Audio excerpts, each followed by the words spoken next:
It started like any other mundane day, though looking back, maybe there were signs I had brushed aside. But nothing could have prepared me for the moment my world cracked open.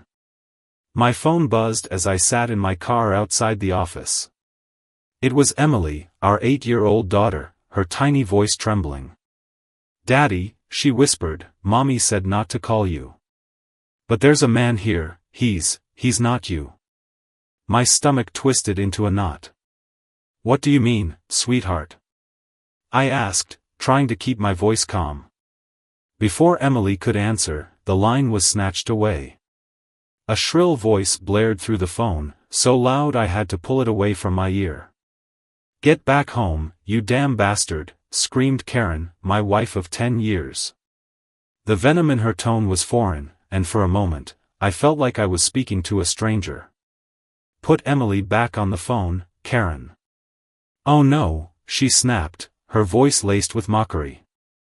"You think you're so clever, don't you? Sneaking around, digging through my life? Well, if you want to act like a hurt little boy and refuse to talk about this like rational adults, go ahead. But know this, from now on, I'll sleep with every man I find in this house." My hands trembled as I gripped the steering wheel, her words echoing in my head. Rational adults? She wanted to play rational now, after Emily's terrified call and this ridiculous charade? "I'm not even thinking about coming back to a place where a 304 is screwing some guy in my bed," I hissed. Her laughter was cruel and hollow. "Stay away, then. That's your choice. But don't think for a second you can play the victim here."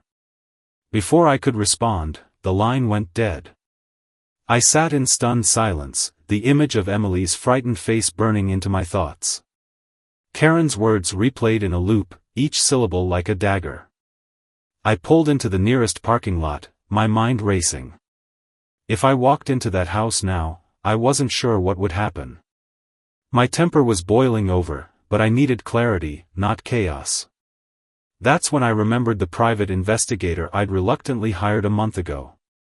A part of me had hoped the PI would uncover nothing, that I was paranoid or imagining things. But deep down, I knew. I called the private investigator, Mike Garrison, a no-nonsense former cop with a reputation for being meticulous and discreet. My voice shook as I explained the call with Karen, my daughter's fear, and the shameless venom in my wife's words. "She's spiraling," I said. "Emily's in the middle of this. I need the full report, Mike. Everything. Right now." There was a pause before Mike responded. "You sure? Once you see it, there's no going back." "I was sure the day I hired you," I snapped, gripping the phone tight. "Send it." Moments later, my phone chimed with an email notification. I hesitated, my thumb hovering over the screen. This was the moment the truth would crystallize, shatter whatever hope I had clung to, and leave me with nothing but hard facts. I opened the email. Attached was a folder labeled, Client, Anderson, Case, Karen A. I clicked into it, and the photos hit me like a freight train. There was Karen, my wife of a decade, the woman I once believed was my soulmate, caught in the arms of a man I didn't recognize. Different locations. Different days. Always the same smug grin on her face. The photos weren't grainy or ambiguous, they were crystal clear, damning. I scrolled further. Videos. Text logs. The messages were explicit, detailing their meetings, their activities, their laughter at my expense. And there wasn't just one man. There were 3. My chest tightened, and for a moment, I couldn't breathe. I slammed the laptop shut and pressed my palms to my face, as if I could physically block out the images. But they were seared into my memory now, undeniable evidence of her betrayal. I needed air. I stepped out of the car, pacing in the empty parking lot as my mind raced. How long had this been going on? What signs had I missed? Was she even the woman I thought I had married, or had I been blind all along? I dialed Mike again. "It's worse than I imagined," I admitted. I know, he said quietly. That's why I warned you. Listen, Anderson, I've done a lot of these cases. What you do next is crucial. Don't act impulsively. Think about your kid. Think about yourself. But I wasn't thinking clearly. I was thinking about revenge. Send me their names. All of them, I demanded. Names? Anderson, I don't. Send me their damn names. I roared, slamming my fist against the hood of the car. There was a pause, then Mike relented. Fine. But you'd better not do something stupid. Minutes later, the names came through: Rick Stanton, her coworker, Travis Moore, a neighbor, and Chris Langley, the handyman who had been in and out of our house for months. A laugh escaped me, bitter and hollow. It was like she didn't even care to be discreet, like she had gotten off on how close they were to me, how easily she had deceived me. I wasn't going home, not yet. I drove aimlessly, trying to piece together my next move. My phone buzzed again, Karen's number lighting up the screen. I let it ring. Then came the texts, each one angrier than the last. Karen, where the hell are you? Karen, if you think ignoring me will fix this, think again. Karen, be a man and come home. Be a man? She had the audacity to demand that from me now? My fingers itched to respond, but I forced myself to stay silent. I couldn't afford to engage her in this state. Eventually, I parked at a quiet overlook, the city lights sprawling out before me. I thought about Emily. She was my priority. Whatever happened next, I needed to protect her from Karen's venom, from this mess her mother had created. I called my lawyer, a sharp woman named Vanessa Hill. She picked up on the first ring. Mr. Anderson, she said, her tone brisk, what's going on? I need to file for divorce, I said, my voice steadier than I felt. And I need to make sure my daughter is safe with me. My wife, she's not who I thought she was. Vanessa didn't ask for details, she just gave me a list of what to prepare and promised to prioritize the case. As I sat in the car, a thought struck me, a chilling realization that twisted the knife even deeper. Karen wasn't just betraying me, she was teaching Emily what love and loyalty looked like. If I let this go, if I stayed passive, what would that teach my daughter about relationships, about self-respect? No. I couldn't let Karen's selfishness define our family's legacy. I called Emily's school next and spoke with the principal, arranging for her to stay with me for a few days under the pretense of a family emergency. Karen wouldn't know until it was too late to stop me. When I finally drove away from that overlook, my path was clear. I would confront Karen, but not as a man begging for answers or reconciliation. I would confront her as the man who had the truth, the evidence, and the resolve to dismantle her lies piece by piece. The next day, I didn't wake up to sunlight or the smell of coffee brewing. Instead, I woke up in a cheap motel room to the shrill buzz of my phone. It was Karen again. I let it go to voicemail, the flashing screen a stark reminder of the storm I was about to walk into. My plan was simple: confront her with the evidence, take Emily, and leave. Karen had burned the bridge, and I had no intention of rebuilding it. By noon, I parked outside the house. It was ironic, our home, the place that once felt like a fortress of love and security, now felt like hostile territory. I clenched my fists, willing my temper to stay in check. This wasn't just about me. Emily's future was on the line. I unlocked the door and stepped inside. The living room was eerily quiet, but I could hear Karen in the kitchen, humming a tune like nothing had happened. The audacity. When I walked in, she didn't flinch. She was slicing an apple, her demeanor calm and smug. "Well, look who finally decided to show up," she said without looking at me. The prodigal husband. I dropped a manila folder onto the counter between us. She raised an eyebrow, set down the knife, and opened it. Her expression shifted in an instant. "What the hell is this?" she demanded, flipping through the damning photos and text logs. "It's your life, Karen. Or at least the life you've been living behind my back," I replied, my voice low but steady. Her reaction wasn't guilt or shame, it was pure defiance. She slammed the folder shut and glared at me. "So what? You're spying on me now? Is this your grand plan? To make me look like the bad guy? Make you look like the bad guy?" I snapped, my voice rising. "You're screwing other men, Karen. In our bed. While our daughter is home. How do you even justify this to yourself?" She rolled her eyes, her lips curling into a sneer. "Oh, please, Brandon. Don't act like you're some saint. You've been emotionally checked out for years. Maybe if you had been the husband I needed, I wouldn't have had to look elsewhere." Her words hit like a slap, but I refused to let her deflect the blame. "Don't you dare put this on me," I growled. "You had choices. You could have talked to me, worked with me, or even left me.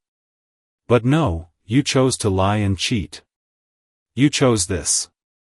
Karen crossed her arms, leaning back against the counter with an infuriating smirk. "And what are you going to do about it? Take your little folder to a lawyer? Go ahead.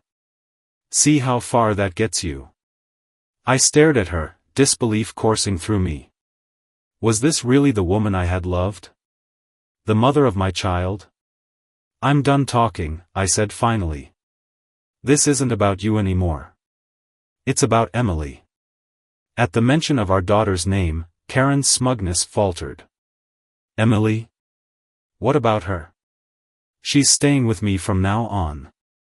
You can have your lovers and your lies, but I'll be damned if I let you drag her into this mess." Karen laughed, the sound cold and sharp. "You think you can take her from me? Good luck with that. She's my daughter." "She's our daughter," I shot back. "And I have enough evidence to prove you're unfit to be her primary parent. The drinking, the cheating, the neglect, it's all documented. So yeah, I think I can take her." Her face darkened, the smugness replaced by fury. "You bastard," she hissed.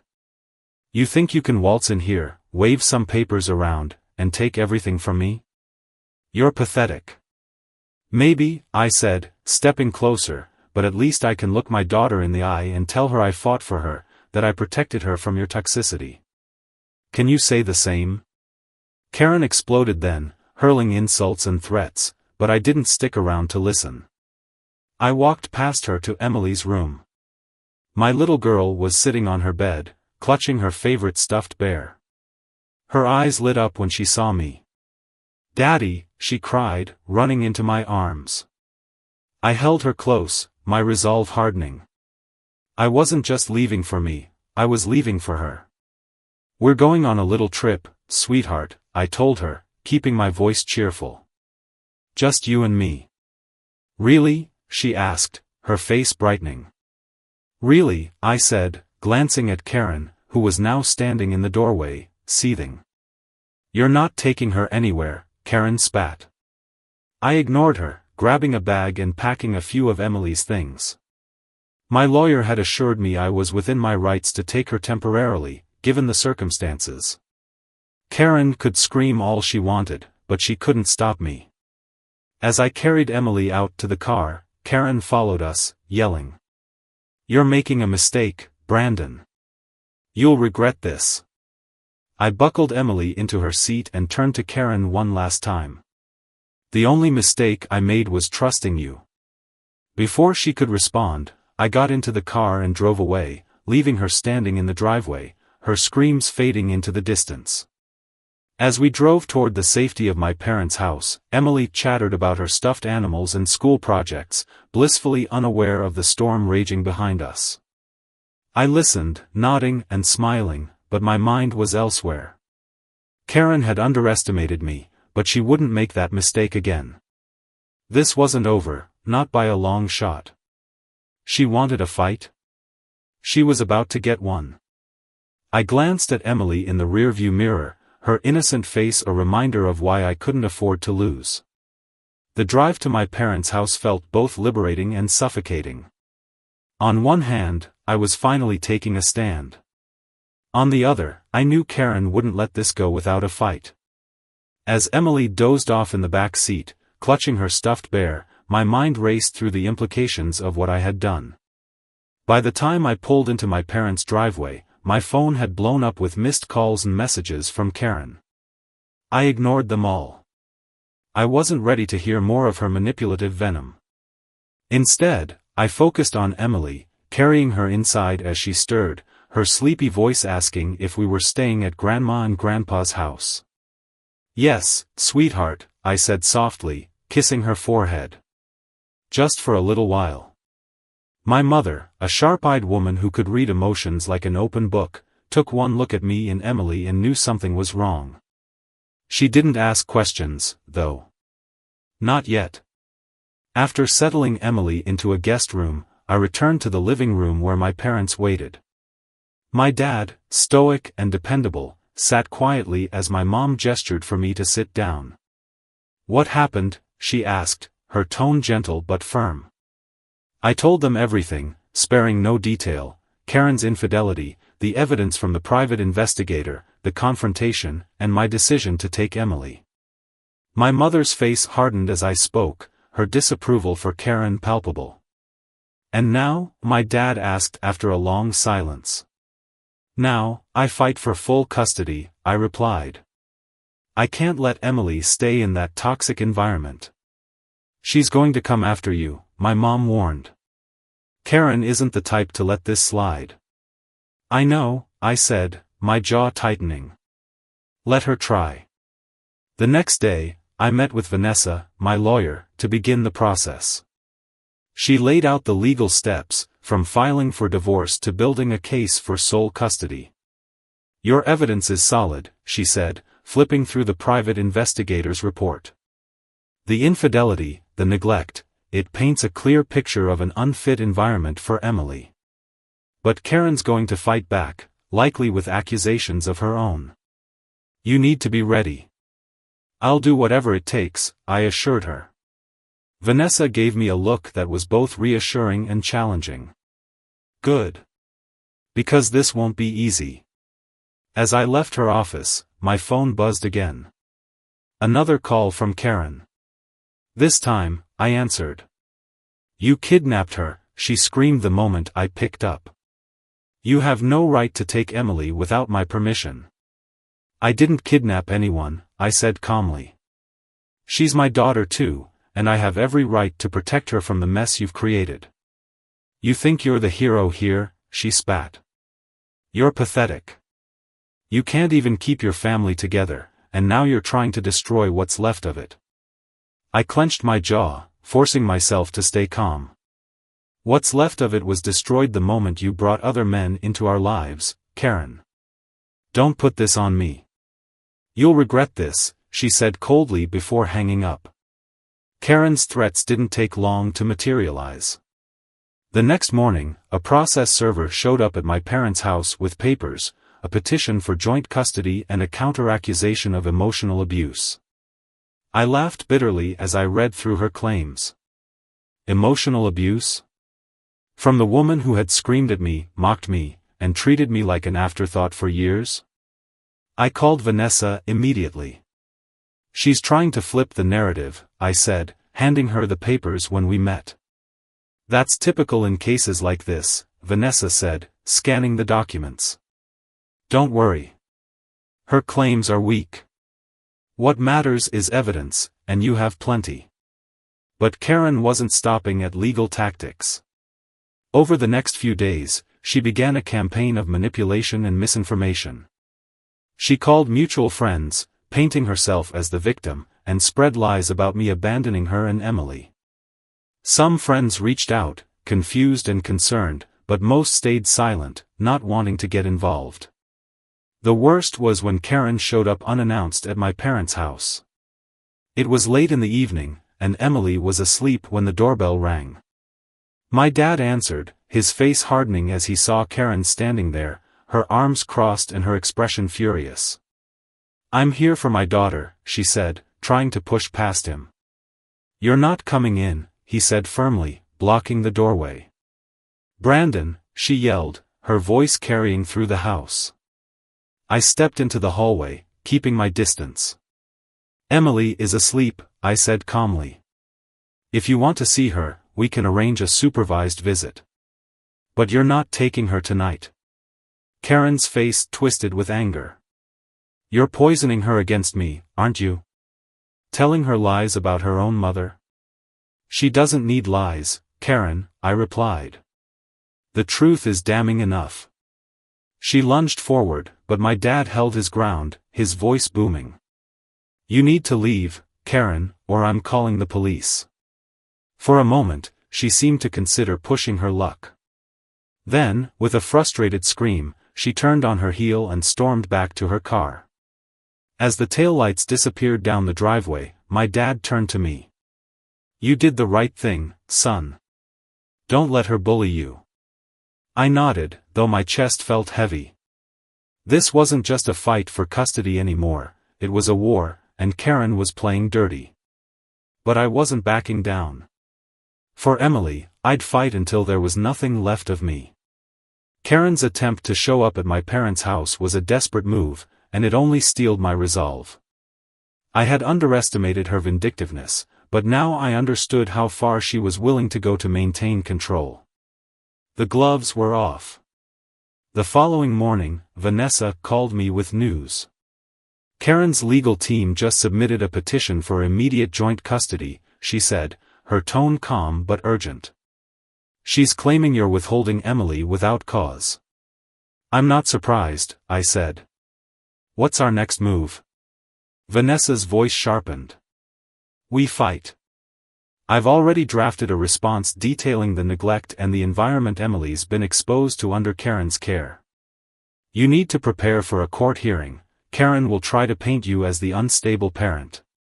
Stay calm, stay professional, and let the evidence speak." Over the next week, the tension escalated. Karen's manipulation spread like wildfire among our social circle. I began receiving texts and calls from friends and acquaintances, some offering support, others parroting Karen's version of events. "Brandon, is it true you took Emily without telling Karen?" one old friend, Mark, asked during a call. "I didn't take her," I said, my frustration bubbling. "I'm protecting her. Karen's been cheating, bringing strange men into the house, and neglecting Emily. I have proof." Mark hesitated. "She didn't mention any of that. She just said you left out of the blue." "Of course, she didn't," I snapped. "She's trying to save face." By the end of the week, I had stopped answering calls altogether. I couldn't waste energy defending myself to people who didn't care about the truth. The day of the court hearing arrived faster than I expected. As I walked into the courtroom, my heart pounded in my chest. Karen sat at the plaintiff's table, looking polished and composed, her lawyer by her side. The contrast between her outward appearance and the reality of her actions was almost comical. Vanessa leaned over and whispered, "Stay calm. Let them show their hand first." The hearing began with Karen's lawyer presenting their case. They painted a picture of me as an impulsive, controlling father who had snatched Emily without warning. Karen's lawyer used phrases like erratic behavior and lack of communication, trying to cast doubt on my stability. Then it was our turn. Vanessa presented the evidence, the photos, the text messages, and a detailed timeline of Karen's affairs. She outlined how Karen had neglected Emily emotionally and exposed her to inappropriate situations. The judge's face remained impassive, but I saw a flicker of something when Vanessa mentioned Karen's threats and the private investigator's findings. Finally, I was called to testify. I took a deep breath, stood up, and walked to the witness stand. Karen's lawyer wasted no time. "Mr. Anderson," she began, her tone sharp, "you claim to be protecting your daughter, but isn't it true you removed her from her home without consulting her mother?" I acted to protect Emily, I said firmly. Karen's actions created an environment that wasn't safe for our daughter. Karen's lawyer smirked. Unsafe? Are you suggesting your wife is a danger to Emily? I'm stating that her behavior, multiple affairs, bringing strangers into the home, neglecting Emily's emotional needs, is harmful, I said, my voice steady. And yet, you never addressed these concerns with your wife directly? I did, I countered. Karen dismissed my concerns and continued her behavior. I have evidence of this. The cross-examination continued, but I held my ground. When it was Vanessa's turn to question me, she focused on my intentions as a father, painting a clear picture of my love and dedication to Emily. By the time I stepped down, I felt drained but confident. The judge didn't make a ruling that day, instead ordering temporary joint custody while they reviewed the evidence. It wasn't the definitive win I had hoped for, but it was a step forward. Karen shot me a smug look as we left the courtroom. You can't keep this up forever, Brandon, she said as we passed each other. I'll win. I always do. I didn't respond. I didn't need to. I had something she didn't, truth and resolve. That evening, I sat down with Emily in the quiet of my parents' living room.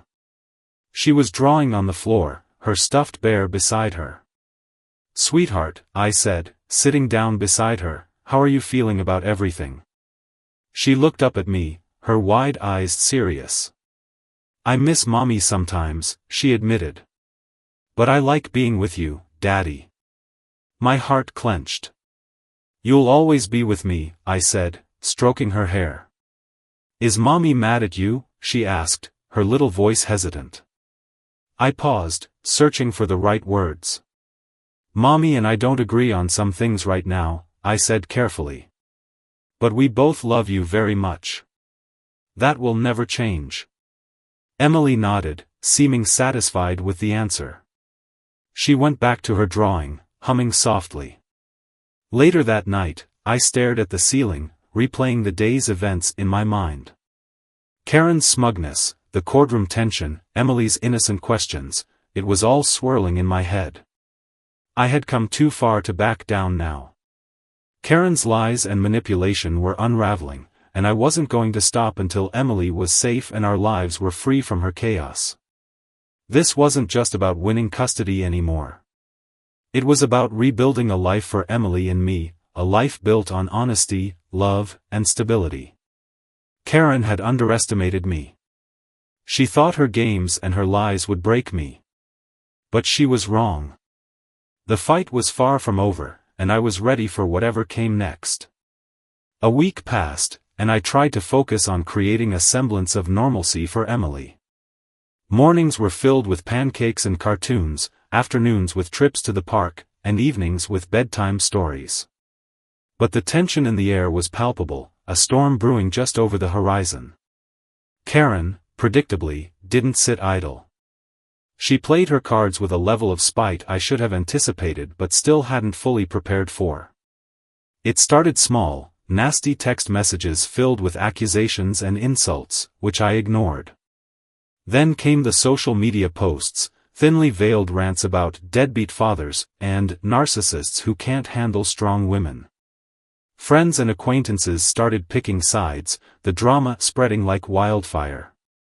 But Karen wasn't content to keep things online. One afternoon, as Emily and I returned home from a trip to the zoo, I noticed a car parked down the street. It wasn't one I recognized, but I didn't think much of it until I saw a figure step out, a man in a suit, holding a clipboard. Mr. Anderson, he called as I unbuckled Emily from her car seat. Yes? I replied warily. He handed me an envelope. You've been served. I glanced down at the papers, my heart sinking. It was an emergency motion filed by Karen, claiming I was alienating Emily from her and creating a hostile environment. She was requesting immediate full custody. I clenched my jaw, fury bubbling just beneath the surface. Karen wasn't just trying to win, she was trying to destroy me. Daddy, who's that? Emily asked, her voice tinged with curiosity. Just someone delivering papers, I said, forcing a smile. Let's get inside, okay? That evening, I called Vanessa. She's accusing me of alienation, I said, pacing the living room. What does that even mean? It's a common tactic in contentious custody battles, Vanessa explained. She's claiming you're preventing Emily from having a relationship with her. The court takes these accusations seriously, but the burden of proof is on her. And what's our defense? I asked. Evidence, as always, Vanessa replied. We'll need to show that you've encouraged Emily's relationship with Karen, despite everything. Document every interaction you've facilitated between them, calls, visits, anything. I sighed, the weight of the situation pressing down on me. This isn't about Emily for her, I said. It's about control. She can't stand that she's losing it. Vanessa's voice softened. I know, Brandon. But we'll prove that to the court. Just stay focused. The next day, I called Karen. It was a calculated risk, but I needed to protect myself. I recorded the call, which was legal in our state, and tried to steer the conversation toward Emily. I'd like to arrange a video call between you and Emily, I said, keeping my tone neutral. Would tomorrow evening work? Karen's response was dripping with sarcasm. Oh, how generous of you, Brandon. Letting me talk to my own daughter like I need your permission. I'm not trying to stop you from seeing her, I said calmly. I'm trying to make sure she's in a safe and stable environment. Stable? She spat. You're the one uprooting her, turning her against me with your lies. I haven't said anything negative about you to her, I replied. She's a child, Karen. She doesn't need to know about your affairs or your threats. She needs parents who can put her first. Karen laughed, a cold, mirthless sound. You're so self-righteous, aren't you? Well, enjoy playing the hero while you can. The court will see right through you. The call ended, and I sent the recording to Vanessa. It's not a smoking gun, she said after listening, but it shows you're trying to be reasonable. That counts. The emergency hearing was set for 2 days later. I spent those days preparing, gathering evidence and practicing my testimony. Vanessa coached me on staying calm, reminding me that my demeanor would carry as much weight as the facts. When the day arrived, I walked into the courtroom with my head held high, though my stomach churned. Karen was already there, flanked by her lawyer. She wore a look of smug confidence, as if she had already won. The hearing began with Karen's lawyer arguing that I was alienating Emily and damaging her emotional well-being. They brought up the fact that I hadn't allowed Karen to see Emily in person since taking her. Vanessa countered with the recordings of Karen's erratic behavior, the evidence of her infidelity, and my documented efforts to facilitate calls and maintain a semblance of normalcy for Emily. Then Karen took the stand. Her performance was Oscar-worthy, tears streaming down her face as she claimed I was an unfit father, that I had kidnapped Emily and filled her head with lies. I clenched my fists under the table, biting back the urge to shout. When it was my turn, I spoke calmly and truthfully. I described Karen's actions, my concerns for Emily's well-being, and my attempts to keep her life stable despite the chaos. I ended by saying, I'm not trying to take Emily away from her mother. I just want her to have a safe, loving home. The judge didn't issue a final ruling that day, instead maintaining the temporary joint custody arrangement while ordering a custody evaluation. It wasn't the victory I'd hoped for, but it wasn't a loss either. Karen, however, saw it differently. As we left the courtroom, she leaned in close, her voice a venomous whisper. You're going to regret this, Brandon. I'll make sure of it. I stared at her, unflinching. Do whatever you want, Karen. I'll be ready. This battle was far from over, but I wasn't backing down. Karen wanted a war. She was about to get one. The custody evaluation process began almost immediately after the court hearing. It was grueling, intrusive, and emotionally exhausting. Emily and I met with a court-appointed psychologist, Dr. Melinda Harris, a sharp but kind professional who had no patience for games. "Mr. Anderson," Dr. Harris said during our first session, "this process isn't about assigning blame. It's about determining what's best for Emily. Keep that in mind, and we'll get through this smoothly." I nodded, determined to remain composed. My only priority is Emily's well-being. Emily joined us for part of the session, sitting beside me with her stuffed bear. Dr. Harris asked her simple, child-friendly questions about her life, her feelings, and her relationship with both Karen and me. "Do you miss your mommy?" Dr. Harris asked gently. Emily nodded, her small voice carrying a hint of confusion. "Sometimes. But she yells a lot. I don't like it when she yells at Daddy." Dr. Harris glanced at me but didn't comment.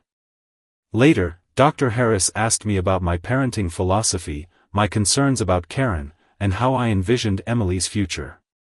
I spoke honestly, emphasizing my desire to shield Emily from chaos and ensure she had a stable, loving environment. Karen underwent the same evaluation.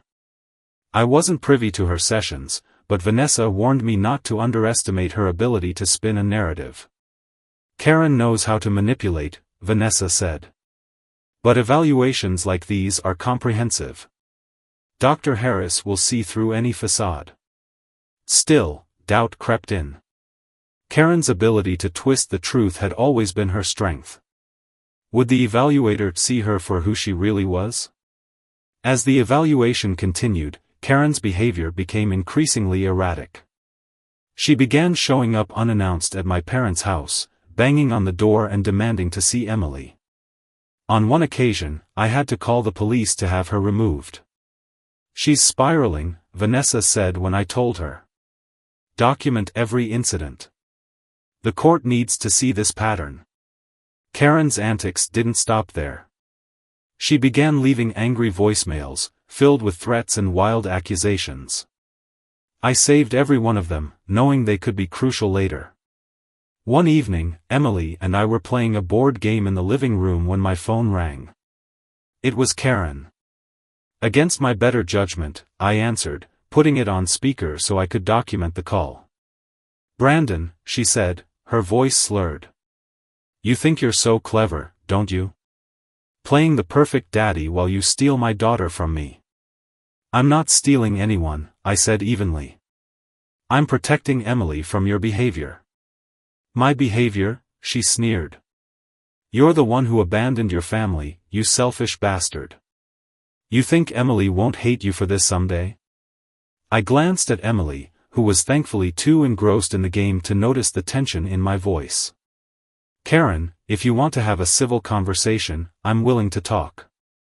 But I won't engage with this." "Oh, you'll engage," she snapped. "You'll pay for what you've done. You think I'm the bad guy? Just wait. You have no idea who you're dealing with." The line went dead. I stared at the phone, a chill running down my spine. Dr. Harris's final session was a home visit. She spent an afternoon observing how I interacted with Emily, asking her questions about her daily routine, and examining the environment I had created for her. As Dr. Harris was leaving, she paused at the door. "You've done a good job creating stability for Emily, Mr. Anderson," she said. "That's not something I see in every case." "Thank you," I said, my voice laced with exhaustion. "I just want what's best for her." "That much is clear," she said with a small smile. The evaluation report was submitted to the court a week later. Vanessa and I reviewed it together, my hands trembling as I read through Dr. Harris's findings. The report was damning for Karen. It detailed her erratic behavior, the evidence of her affairs, and her inability to prioritize Emily's emotional needs. Dr. Harris recommended that primary custody be awarded to me, with Karen receiving supervised visitation until she could demonstrate stability. "This is huge," Vanessa said, her eyes gleaming with determination. "It's not the final ruling, but it's a powerful endorsement. The court will take this seriously." I exhaled, a wave of relief washing over me. For the first time in months, I felt a glimmer of hope. Karen's reaction was predictably explosive. She called me, screaming about the evaluation, accusing me of bribing Dr. Harris and threatening to appeal. "Go ahead," I said, my voice cold. "Appeal all you want. The truth isn't going to change." Her response was a string of curses before she hung up. The final court hearing was scheduled for 2 weeks later.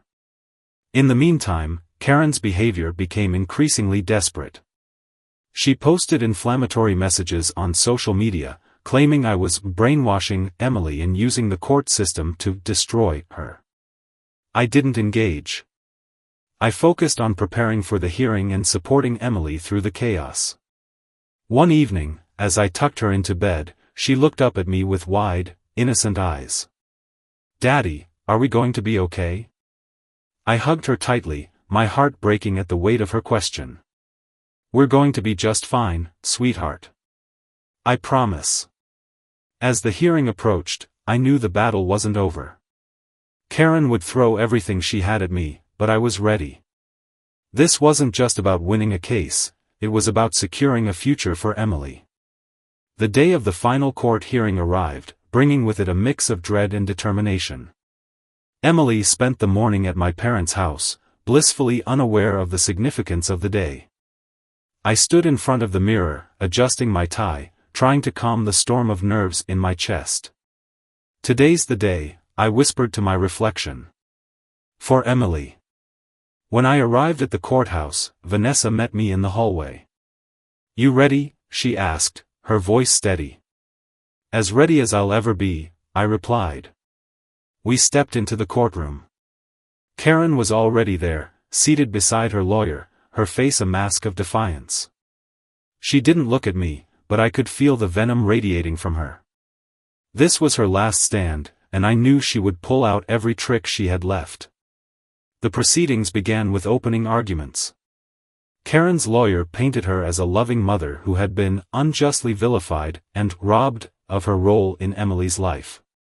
They brought up every petty grievance they could think of, from minor disagreements to exaggerated versions of past conflicts. When it was Vanessa's turn, she laid out the facts with precision.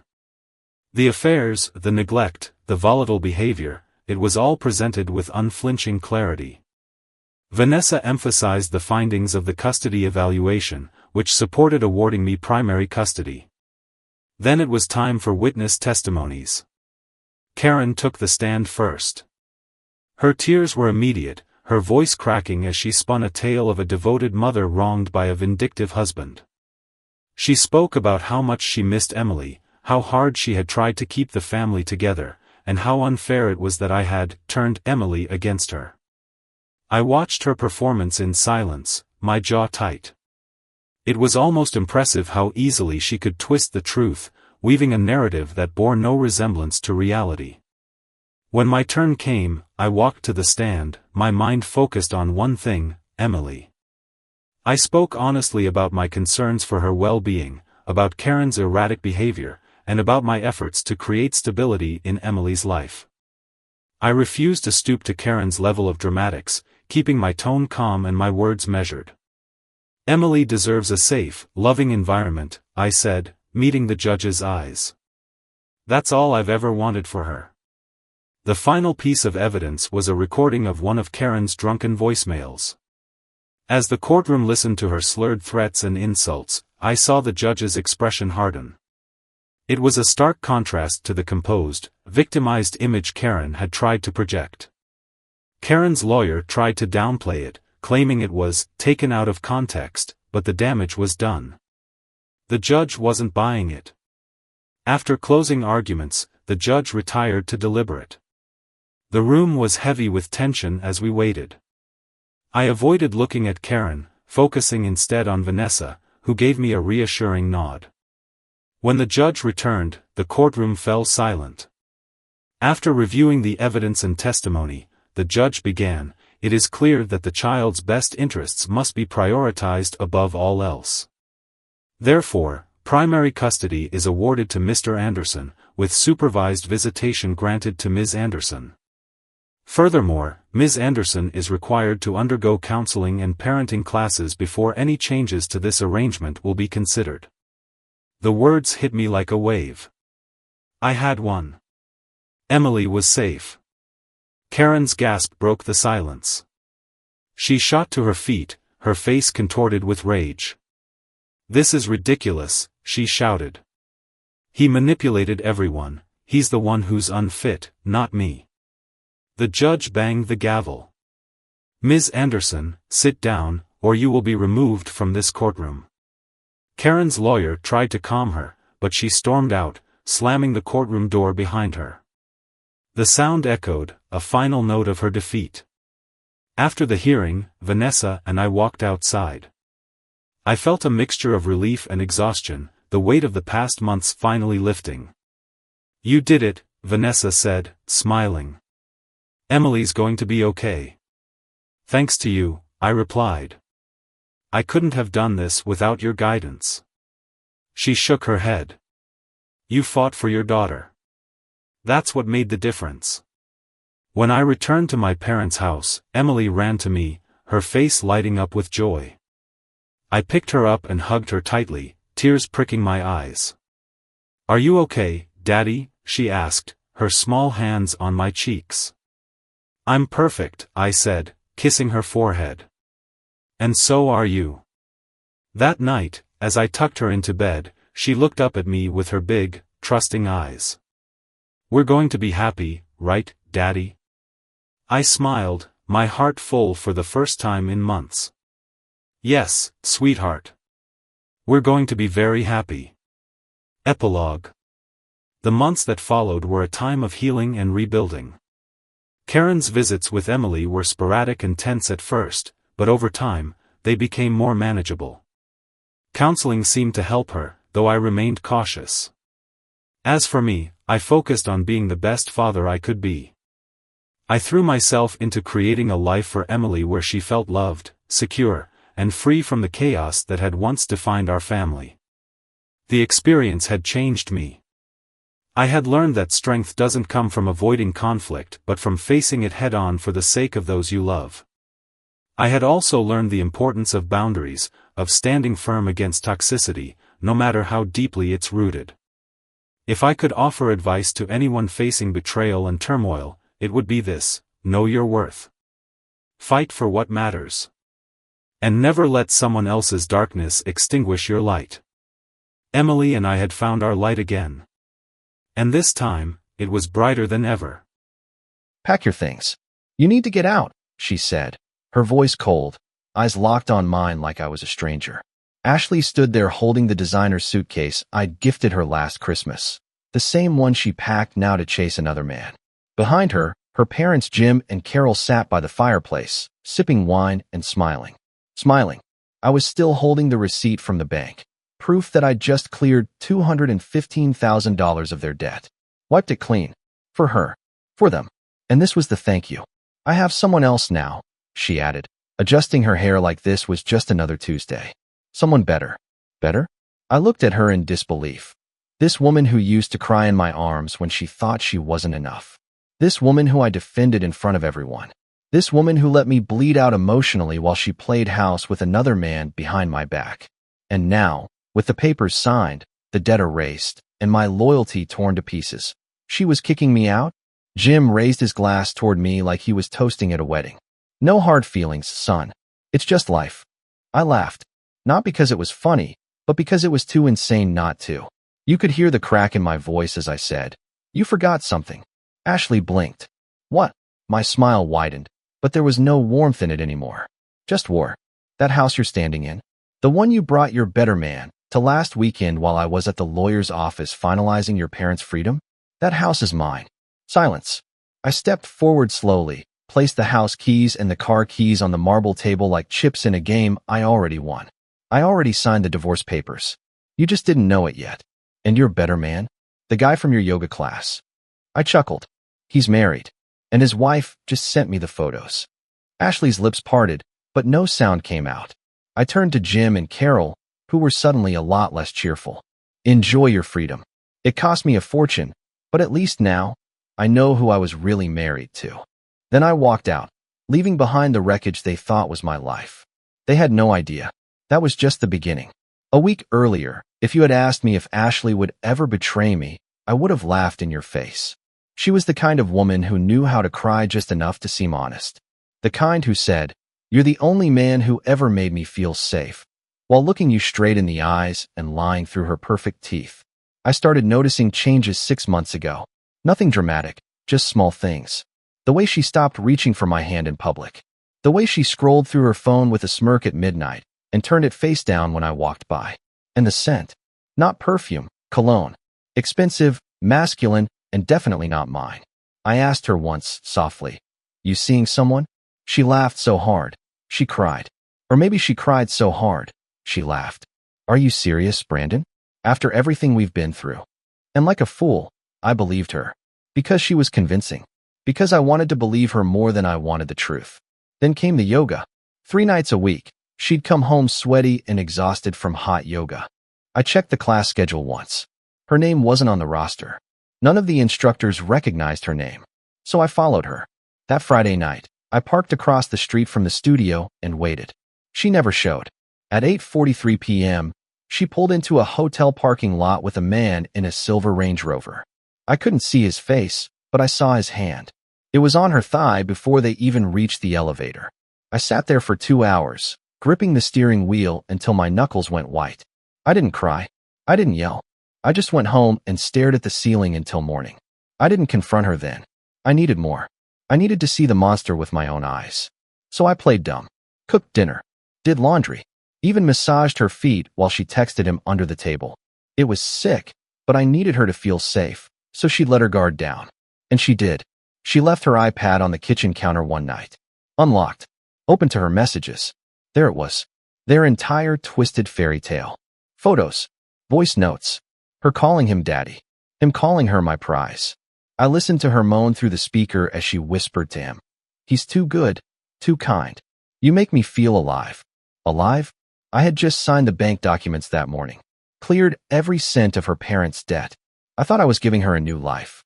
Turns out, I was just financing her fantasy. She came home that night, humming, kicked off her heels, and poured wine like nothing happened. She even asked if I wanted to watch that documentary together. I stared at her like she was an actress in a horror film. Too perfect, too rehearsed. That was the night I called my lawyer. Told him to draft the papers, switch the house title to my name alone, and prep the divorce. I still remember the irony. She walked in on me signing the documents and asked, "Working hard, baby?" I smiled and kissed her on the cheek. Working hard? Yeah, just not for you anymore. The days that followed were surreal. I was living in the same house with a woman who was giving her soul to another man. She even had the nerve to joke about how distant I'd been. Then came that dinner. Her parents. Her smug little smirk. The moment she revealed everything and thought she had all the power. She didn't know that while she was out having candlelit dinners with her lover, I was documenting every move, every call, every message. The wife of her better man had found me on Instagram through a mutual friend. She shared screenshots I didn't even know existed. Ashley wasn't just unfaithful, she was reckless.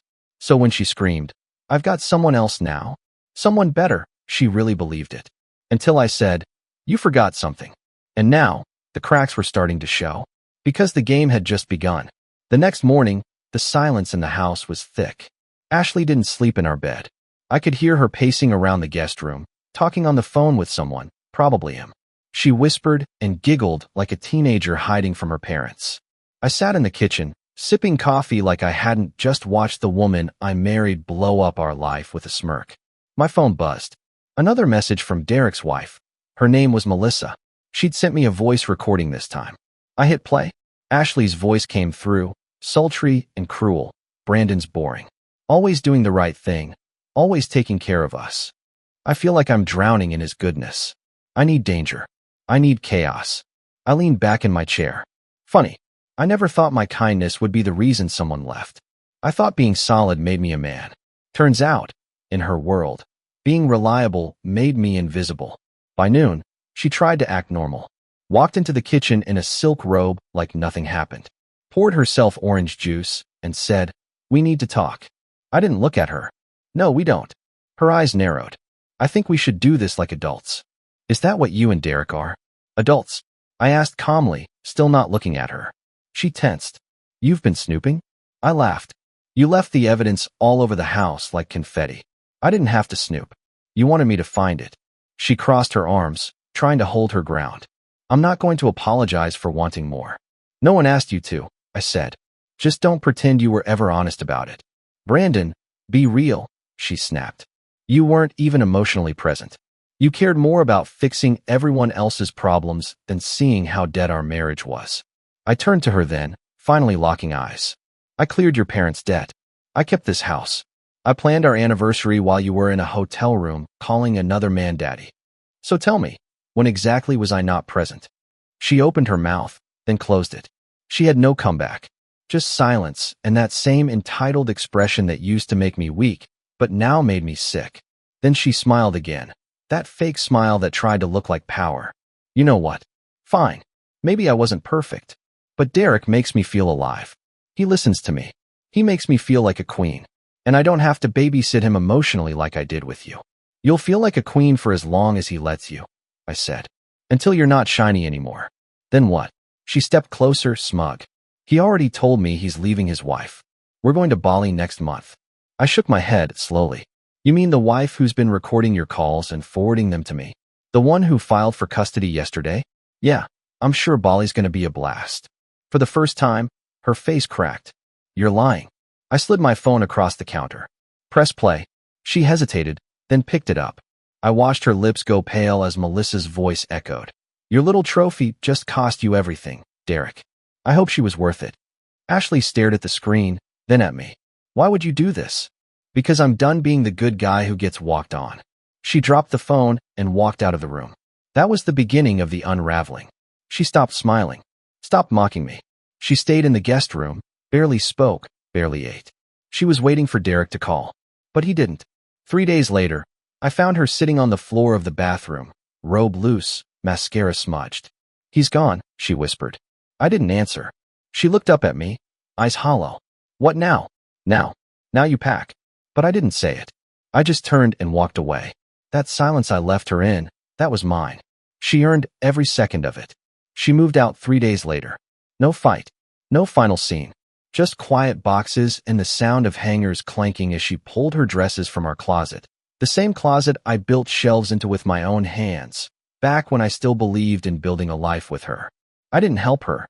I watched her fold the lies she wore into a suitcase. Watched her avoid eye contact like I was some ghost she didn't expect to haunt her while she packed for her new life. She kept pausing, like she was waiting for me to say something, to beg, to yell, to cry. But I was done giving her anything. At the door, she finally spoke. "I didn't mean for it to go this way." I said nothing. She tried again. "You were a good man." "Still am," I said. "You just weren't a good woman."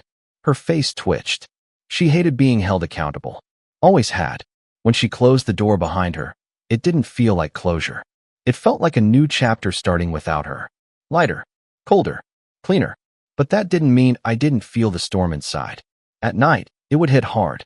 The kind of ache that burns behind your ribs when your brain starts replaying every moment, every touch, every "I love you" that she whispered while thinking of someone else.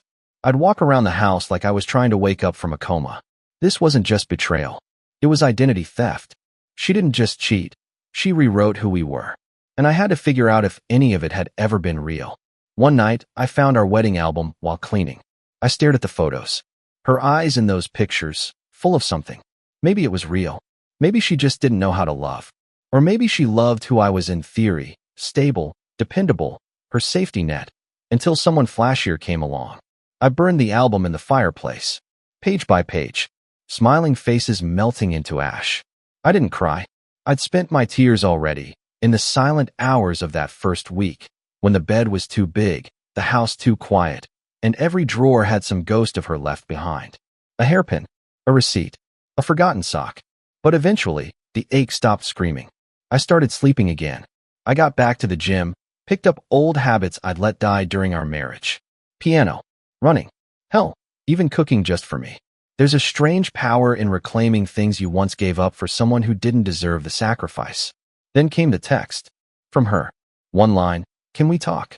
I stared at it for a long time. My thumb hovered over the screen. And then I blocked her. There was nothing left to say. She gambled everything for a man who vanished the second the thrill died.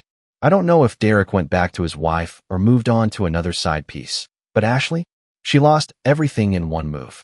The marriage. The family. Even her sense of control. She thought I'd fall apart without her. Instead, I rebuilt myself brick by brick, and every brick carried the weight of what she thought would break me. I kept thinking about that moment at the fireplace, when I said, "You forgot something." It still makes me grin. Because what she forgot was this. I was the man who fixed everything, including myself. And now? Now I live with peace. Not a liar in silk robes and perfume stolen from other men's skin. She taught me something. Never trust someone who makes you prove your worth while they gamble with theirs. And if someone ever shows you who they are in a moment of power, believe them. The smile she wore when she told me to pack my things? That was the last mask she had left. And now it's buried in the ashes of our wedding album. About a month later, I ran into her by accident. Grocery store. Of all places. I was grabbing some oranges, minding my business, and there she was. Ashley, standing near the self-checkout, holding a basket with a frozen pizza, cheap wine, and tissues. No makeup. Hoodie. Hair in a messy bun that used to take her an hour to perfect before going out. She froze when she saw me. For a second, she looked like a kid caught stealing. Then came the forced smile. "Hey," she said, voice small. I nodded. "Hey." She walked over slowly. "You look good." "I do." Silence. Then she asked, "Can we maybe talk sometime?" "No." Her eyes dropped. "Just for closure?" I chuckled. "Closure? Ashley, you set the house on fire and handed me a cup of water a month later. That's not closure. That's mockery." She didn't even fight it. Just stood there, chewing on the inside of her cheek. "You really blocked me," she whispered. "Yeah, because I wanted peace more than I wanted answers." She winced like it stung. "Good. I've been going through stuff," she offered, like that would earn sympathy. I looked into her eyes. "Yeah? So did I? I just didn't screw anyone to escape it." That one hit. Hard. She stepped back slightly, but didn't leave. "Derek ghosted me." "Shocking," I said flatly. "He said he was leaving his wife." I raised an eyebrow. "And you believe that?" I wanted to. There it was. The truth. She didn't fall in love. She fell into delusion. And she dragged me through hell for it. "Doesn't matter now," I said. "You chose what you chose." "I thought you'd fight for me," she mumbled. That stopped me cold. I turned and faced her fully. "You stood in my house, beside the people whose lives I just saved from financial ruin, and told me to pack my bags because you found someone better. You didn't want to fight, Ashley. You wanted surrender." She blinked fast. Her nose turned red. Maybe tears were coming, or maybe she thought the look of sorrow might still work on me. I leaned in slightly. "You want to know the worst part?" She nodded, slowly. "You didn't just betray me. You trained me to ignore my instincts. You convinced me that I was paranoid, that I was insecure. And while I doubted myself, you were busy moaning into hotel pillows and calling it love. Tears now. Real ones. I didn't care." "Brandon," she whispered. I stepped back. "Take care of yourself." And I walked away. No goodbye. No anger. Just silence. The same silence she left me with that night when she twisted the knife and smiled doing it. Outside, the air was crisp. Clean. I stood in the parking lot for a minute and let it hit my face. That woman. She used to be my world. Now she's just someone I used to carry. And I've never felt lighter. The funny thing about betrayal is that it doesn't hit you all at once. It creeps in. Weeks after that run-in at the store, I'd catch myself replaying her voice in my head. Not the cruel parts, the soft ones. The way she used to whisper, "I'm yours," after Sunday morning coffee. How she'd fake cry just enough to stop an argument. Those were weapons disguised as affection, and it took time for my brain to stop calling them comfort. I wasn't angry anymore. I was numb. Not in the empty way, more like clean. Like a wound that finally scabbed over. But then came the voicemail. I was at work, middle of a meeting, and my phone buzzed with a number I didn't recognize. I ignored it. But later, when I was driving home, I listened. It was Ashley.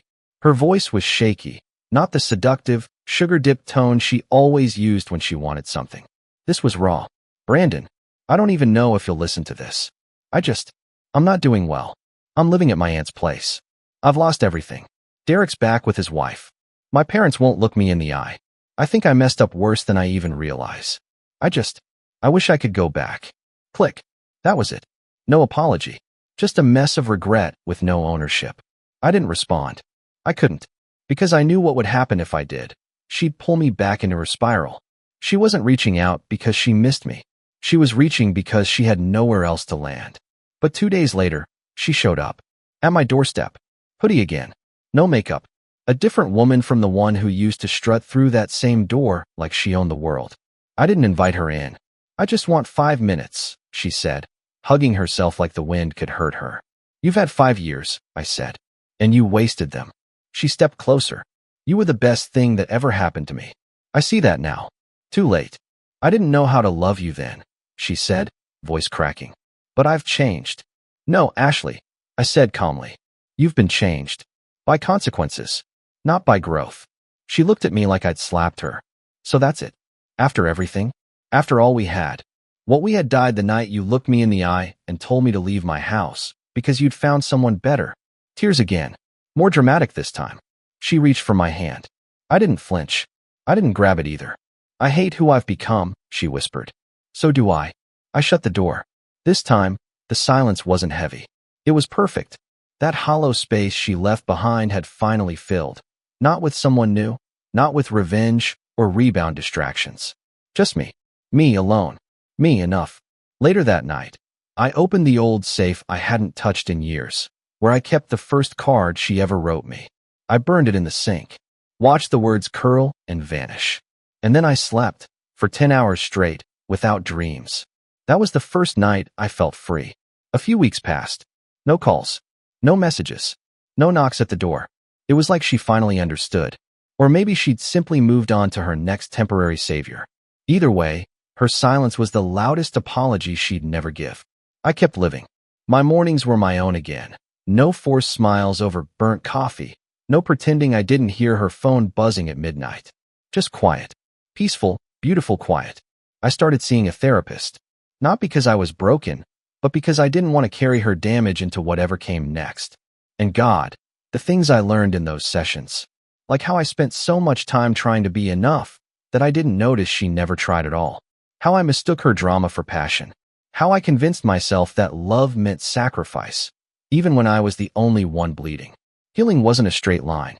There were nights I still woke up in a cold sweat, remembering how she looked at me that day, not with guilt, but boredom. Like I was a Netflix show she'd already seen and couldn't be bothered to finish. But there were better nights too. Nights where I cooked dinner for myself and actually enjoyed it. Nights where I opened a book and didn't have to stop mid-page to wonder where she was or who she was with. Nights where I laughed, real, from-the-gut laughter, for no reason at all. One of those nights, I bumped into Melissa again, Derek's wife. We met at a gallery downtown. She was standing alone, sipping wine and looking at a painting that made no sense to either of us. We talked for an hour, then 2. She didn't ask about Ashley. I didn't ask about Derek. We just talked about life, work, music, travel. It felt normal. And after months of chaos, normal felt like magic. We exchanged numbers. I didn't think about it too hard. Just let it happen. Later that night, I got a text from her. You seem lighter. I hope you know that's rare after what you've been through. I smiled. Not the fake kind I used to wear like armor. A real one. I responded. I finally stopped carrying people who chose to jump. That's the thing no one tells you about betrayal. It's not just the moment they hurt you. It's the 100 little ways you kept trying to forgive them before they even asked. Ashley never asked. And I stopped waiting. My life now? It's not flashy. It's not full of grand declarations or burning passion or champagne toasts. It's quiet mornings, clean sheets, laughter with people who mean it, and peace. The kind of peace you only get after surviving a war you didn't start.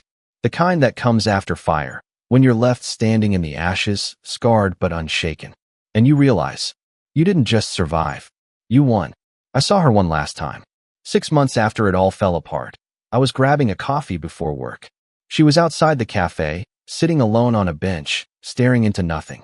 Her hair was tied up like she didn't care anymore, her clothes wrinkled, her eyes swollen like she hadn't slept in days. She saw me. I saw her. That moment where your past and present lock eyes and say nothing. She didn't get up, didn't wave. She just looked at me like she was remembering everything at once. The dinners, the jokes, the anniversary trips, the lies, the hotel rooms, the betrayal. I nodded once. She tried to smile, but it collapsed halfway through. That was the last image I have of her. Not the woman I married, not the one who tore me apart, but the one who finally realized what she lost and that it wasn't coming back. I got in my car and left. No movie ending. No dramatic final words. Just distance. Since then, life's been real. I still carry the scars. I don't hide them. I learned to love them. They remind me that I'm no longer the man who begged for someone who had already chosen to leave. Now, I'm the man who stood up, dusted off the lies, and walked out stronger. I don't hate her. That would be giving her too much space in my head. But I'll never thank her either. She didn't break me. She revealed me. And if you're reading this, going through the same thing, here's what I'll tell you. Don't chase someone who runs toward chaos. Don't waste your loyalty on someone who treats it like weakness. Don't drown trying to save someone who tied the anchor to your neck. Let them go. Let them fall. And when they finally look back and realize what they threw away, let your silence be the answer. Because some people don't deserve closure. They deserve to watch you rise without them. When I finished beating my cheating wife's lover, his face was nothing but a bloody mess, and his genitals were a dark shade of blue. To save his life, the doctors had no choice but to amputate, leaving him a worthless piece of trash. I threw that 304 out of my life and had already found a new love. But then, unexpectedly, there was an attempt on my life, and here's what happened next. But let's rewind. Let me tell you how it all started. It began with a scent. Not perfume. No, that would have been too obvious. It was the scent of arrogance, of a woman who thought she could play me for a fool. Jessica had changed. Not overnight, but bit by bit. She started dressing up for no reason, sneaking in and out of rooms with her phone like she was guarding nuclear codes. And her excuses? Sloppy at best. I'm working late. Girls' night out. My phone died. Lies. All of it. But I let it slide. I had no reason to suspect her, yet. After all, we had been together for 7 years. She was my wife. The woman who swore vows before God and the law. Why would she betray me? Then came the final nail in the coffin. I had just gotten home from work when I noticed her car missing. Odd, since she had the day off. I shrugged it off and decided to shower. That's when I saw it, her tablet on the nightstand, unlocked. Now, I'm not the kind of guy to snoop. But something in my gut told me to look. And when I did, my entire world shattered. Messages. Hundreds of them. Jessica, last night was amazing. I can still feel you all over me. Some guy named Tyler, you drive me crazy, baby. I can't wait to see you again. Jessica, soon, my husband's a clueless idiot. We can do whatever we want. My blood ran cold. Clueless idiot? Oh, I'll show you just how clueless I am. I scrolled through their conversations, seeing date after date, hotel after hotel, secret rendezvous in our home when I was at work. There were even pictures, Jessica, the woman I called my wife, tangled up with another man, doing things that were meant for me and me alone. My vision blurred with rage. My hands shook. I wanted to punch something, break everything in sight. But I didn't. No, I wasn't going to let emotions take over just yet. I needed to be smart. I took screenshots. Every single one. I forwarded them to myself, making sure I had undeniable proof of her betrayal. Then, I set the tablet down like nothing had happened. The front door opened. Jessica walked in, wearing tight jeans and a low-cut top, her hair tousled like she had just been thoroughly entertained. She flashed me a smile, fake, forced, the smile of a liar. "Hey, babe," she said, walking over to kiss me. I let her. For the first time in my life, I knew exactly what a snake's kiss felt like. "How was your day?" she asked, setting her purse down. "Oh, you know," I said, keeping my voice steady. "Just the usual.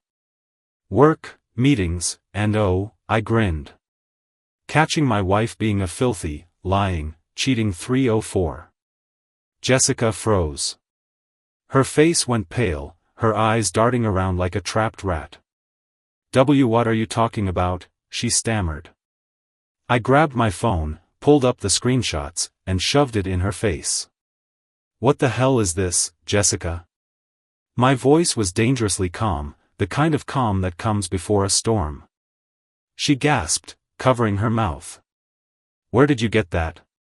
Where do you think?" I scoffed. "So? Are you gonna lie again? Tell me this is just a joke? That these are fake messages? Because I swear, Jessica, if you insult my intelligence one more time, I'll make sure Tyler never walks again." She hesitated. Then, just like that, her expression changed. She smirked. Smirked. "Oh, please," she said, crossing her arms. "What? You're mad because I found someone better? Someone who actually satisfies me? Maybe if you weren't such a boring husband, I wouldn't have needed to find entertainment elsewhere." I saw red. The next thing I knew, my fist had gone through the coffee table. The glass shattered, cutting my knuckles, but I didn't care. Jessica flinched, stepping back, but she still had the audacity to roll her eyes. "You're pathetic," she sneered. "You're not gonna do anything. You're too much of a soft idiot to actually leave me. That's why I've been cheating for months. Because you don't have the balls to be a real man." I stared at her, chest heaving, fists clenched. She thought I wouldn't do anything? She thought she could spit in my face and walk away unscathed? Oh, Jessica. You have no idea who you just betrayed. To be continued. Jessica's smirk lingered, taunting me, daring me to react. My heart pounded in my chest like war drums.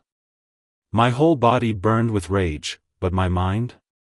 My mind was ice cold. I wasn't going to scream. I wasn't going to beg. I wasn't going to ask why. Like a weak man. I was going to make sure this betrayal was the biggest mistake of her life. "So, who is he?" I asked, voice eerily calm. "This better man of yours?" Jessica scoffed, rolling her eyes like I was a child throwing a tantrum. "Why? You planning to fight for me? That's adorable." I took a slow step toward her, and for the first time, I saw something flicker in her eyes, uncertainty. "Answer the question." She sighed dramatically. "Fine. His name's Tyler. He's bigger than you. Stronger than you. Better than you. And unlike you, he actually knows how to please a woman."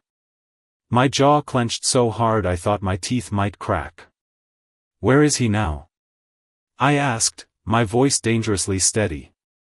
Jessica grinned. "Why? You want to meet him?" That was all I needed. I grabbed her phone off the counter before she could react and unlocked it with her fingerprint, ignoring her shriek of protest. "What the hell, Matt?" she screamed, trying to snatch it back. I shoved her away like an annoying fly, scrolling through her messages until I found what I needed. Tyler. Meet me at the apartment in 30 minutes. My idiot husband still doesn't suspect a thing. 30 minutes? I checked the time. He was already there. Perfect. I grabbed my keys and stormed toward the door. "Where the hell are you going?" Jessica shouted. I turned back, staring into the eyes of the woman I had loved, the woman I had planned a future with. "I'm going to have a little chat with your better man." Her face paled. "Matt, don't." I slammed the door in her face. The drive to the apartment was a blur. I barely remember running 2 red lights, barely remember gripping the wheel so hard my knuckles turned white.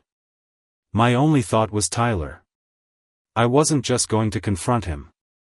I was going to ruin him. When I arrived at the apartment complex, I found the door easily.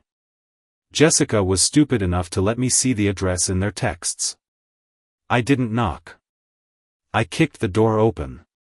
Tyler barely had time to react before my fist crashed into his jaw, sending him sprawling to the ground. He wasn't expecting me. Good. I slammed the door shut behind me and locked it. No interruptions. No escape. You must be Tyler, I said, cracking my knuckles. He groaned, pushing himself up. He was a big guy, like Jessica said. Muscular, taller than me. Didn't matter. He had the build of a gym rat, all for show. No real strength behind it. What the hell, man, he spat, touching his bleeding lip. I smiled. You've been screwing my wife. His eyes widened. Wait, what? I didn't give him a chance to lie. My fist connected with his face again, this time harder. He let out a strangled yell, stumbling back, but I grabbed him by the collar and drove my knee into his stomach. He doubled over, wheezing. I didn't stop. I rained down punches, each one fueled by the months of betrayal, the countless lies, the smirk on Jessica's face. I hit until his nose was shattered, until his eyes were swollen shut, until his breath came in ragged gasps. He whimpered like a beaten dog. Good. Then I grabbed a lamp off the table and swung. Crack. He collapsed to the floor, twitching.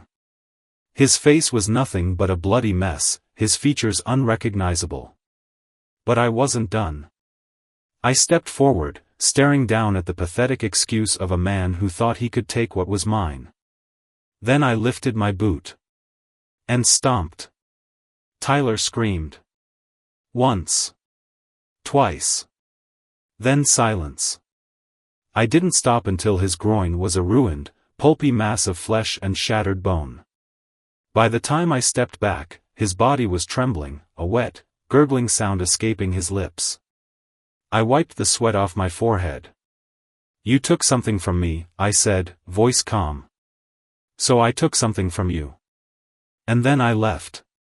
When I got home, Jessica was pacing in the living room. The moment she saw me, her face twisted with panic.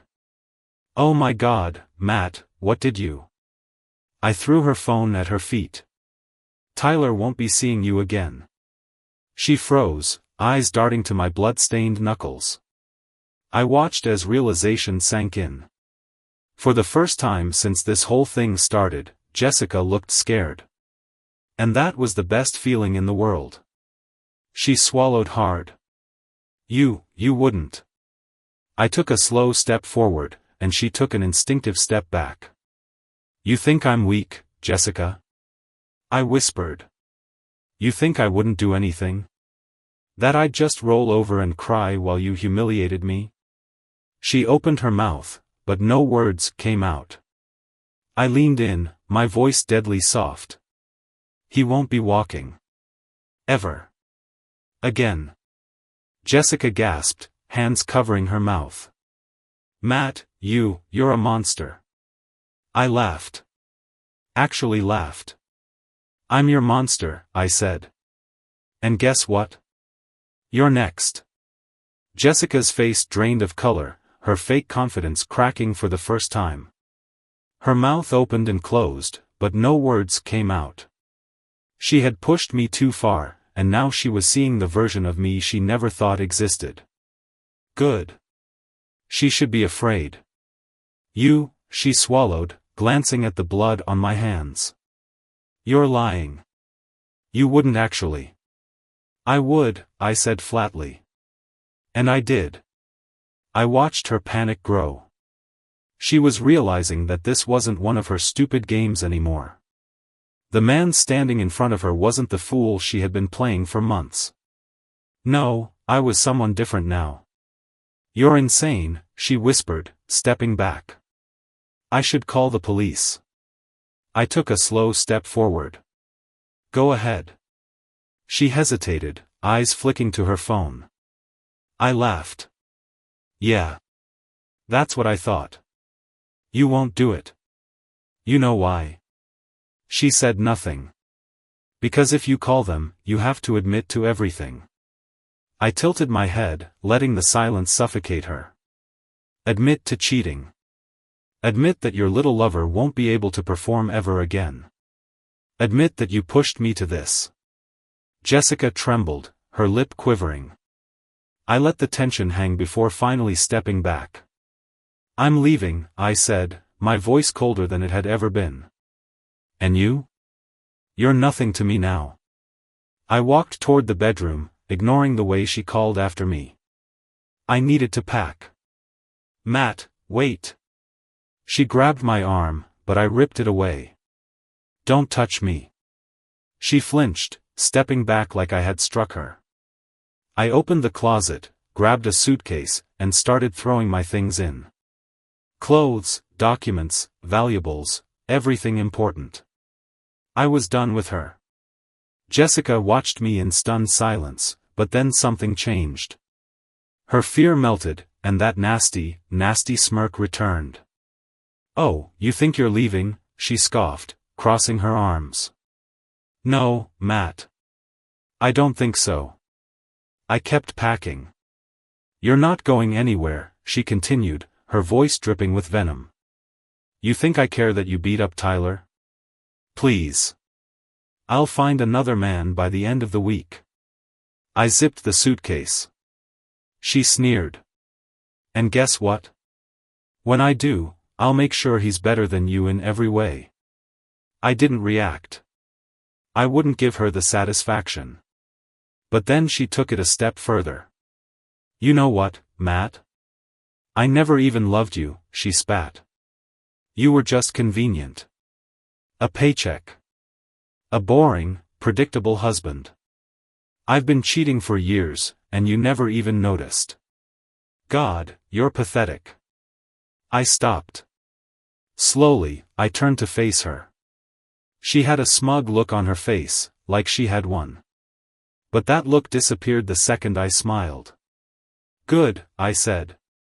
Then you'll have no problem signing the divorce papers.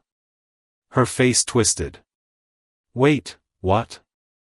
I pulled my phone out and started dialing. Who are you calling? She demanded. My lawyer. Now she was the one panicking. You're joking.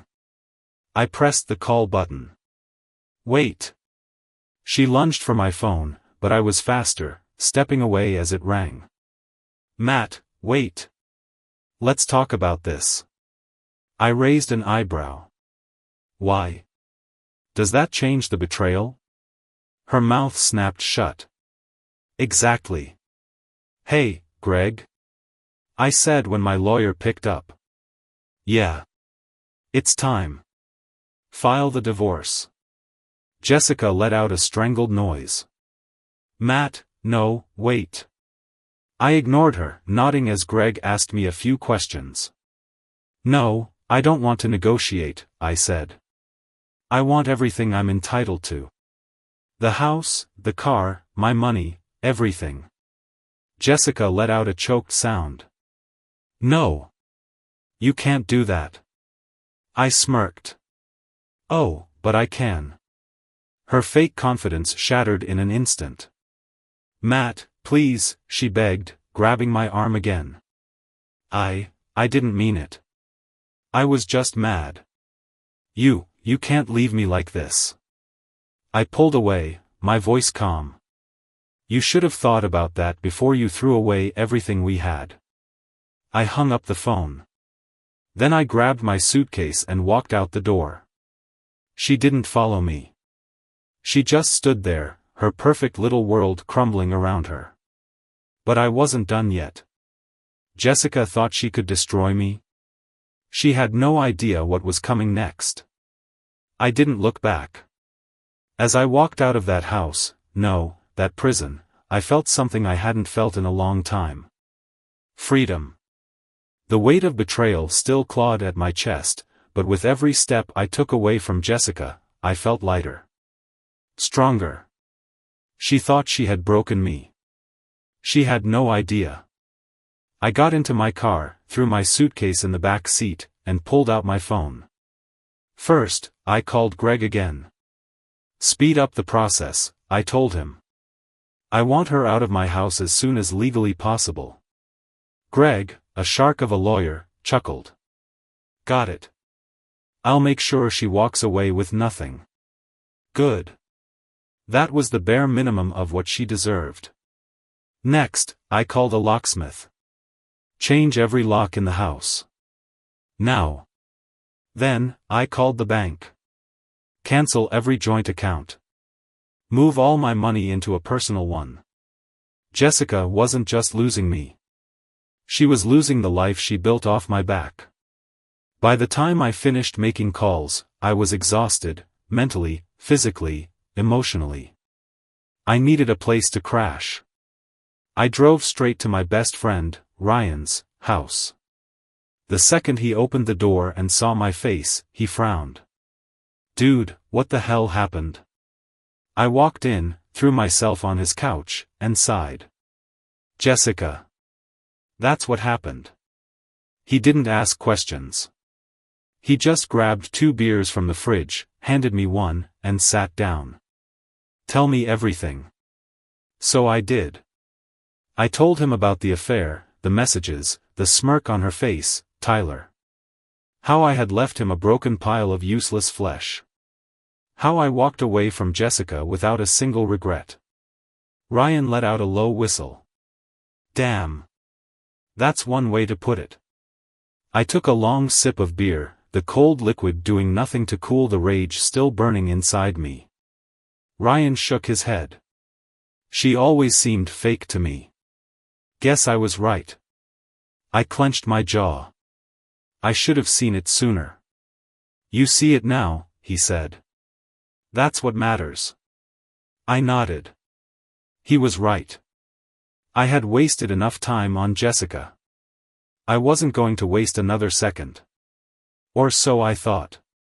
Because just when I thought this nightmare was over, someone tried to kill me. It happened the next night. Ryan had convinced me to go out, grab some food, and clear my head. You need it, man, he said. One night out. That's it. Fine. Whatever. I agreed.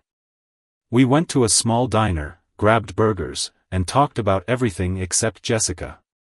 For the first time in what felt like forever, I felt normal. Like my life wasn't a train wreck. Then we walked back to my car. And the second I reached for the handle. Bang!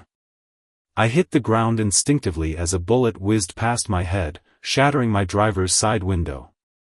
Ryan shouted, diving behind the car with me. What the hell? He yelled. I didn't answer. My mind was already racing.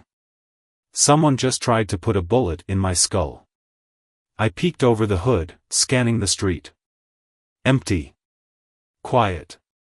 Whoever fired that shot was either a terrible aim or wanted to send a message. And I had a damn good idea of who it was. Jessica. Or rather, whoever she sent after me. I grabbed my phone, my fingers still shaking from the adrenaline. I called her. She picked up after 2 rings. Matt? I heard it in her voice. The fake concern. The lie. You crazy bitch, I growled. Who did you send after me? Silence. Then.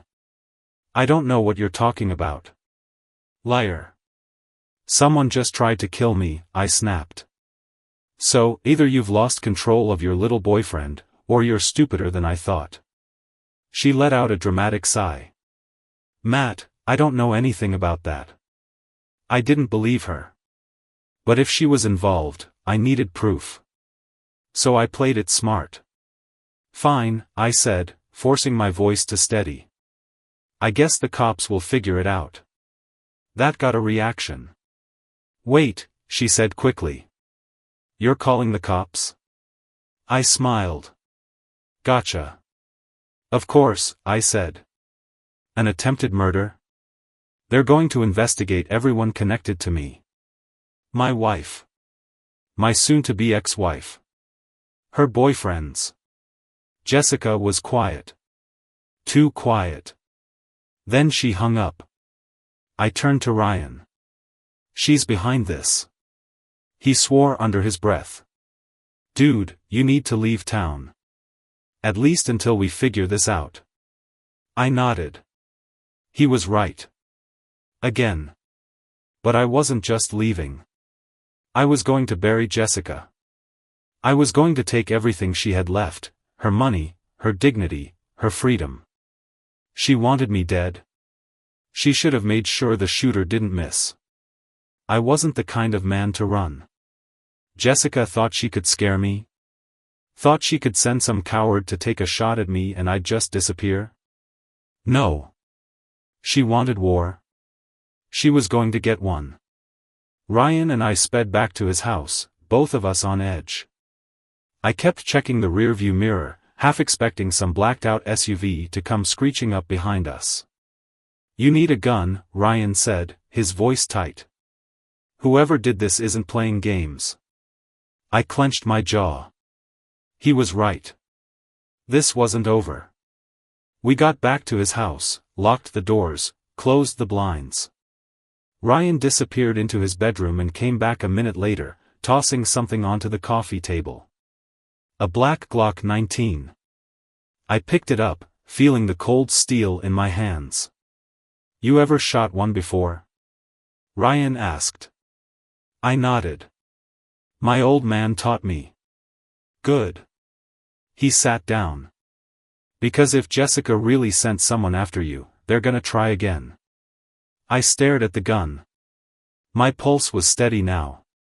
No hesitation. No fear. If they came back, I'd be ready. But first, I needed to set a trap. I pulled out my phone and sent Jessica a message. We need to talk. Face to face. No cops. Just us. Her reply came instantly. Where? I smirked.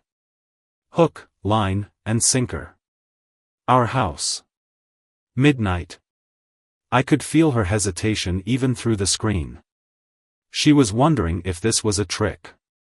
If I was luring her into something. She had no idea just how right she was. After a few minutes, she replied. Fine. Ryan let out a low whistle. Damn. You sure about this? I don't need to be sure, I muttered. I just need to end this. The Last Supper. At 11:30 p.m., I parked down the street from my house. I wasn't stupid enough to go in blind. I spent the first 10 minutes watching. No movement. No strange cars. No waiting assassins. So far, so good. I walked up to my own front door, unlocked it with a new set of keys, and stepped inside. It felt different now. Cold. Empty. Jessica's perfume still clung to the air, mixing with the distant smell of betrayal. I went into the kitchen, grabbed a bottle of whiskey, and poured myself a drink. If this was going to be our last conversation, I might as well enjoy it. Midnight came. And so did Jessica. The door creaked open, and she stepped inside like she still owned the place. Like she wasn't a lying, cheating, backstabbing 304. I leaned against the kitchen counter, swirling my drink. Took you long enough. She shut the door and crossed her arms. What do you want, Matt? I raised an eyebrow. You sure you don't already know? She scoffed. You're the one who wanted to talk. So talk. I took a slow sip. Then I set my glass down and pulled out my phone. And pressed play. A voice filled the room. Jessica's voice. Matt, no, wait. Who did you send after me? Wait, you're calling the cops? Her face drained of color. You really should learn to keep your mouth shut, I said casually, setting the phone on the counter. Her hands curled into fists. "You recorded me?" "Of course I did," I said. "You tried to have me killed." "That's attempted murder, sweetheart." "And this?" I tapped the phone. "This is proof." Jessica's eyes darted toward the front door. I smiled. "Go ahead. Run. But it won't matter. By the time you leave this house, that recording will already be in the hands of my lawyer." Her chest rose and fell, her breathing shaky. "Matt, please."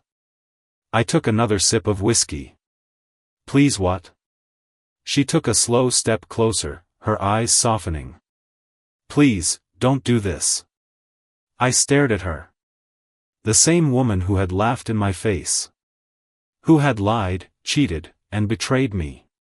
And now? Now she was begging. It was pathetic. I set my drink down and walked toward her, closing the distance until I was inches from her face. I could see the flicker of fear in her eyes now. "You tried to take my life," I murmured. "Now, I'm going to take yours." She gasped, and I grabbed her wrist, twisting it behind her back as I spun her toward the counter.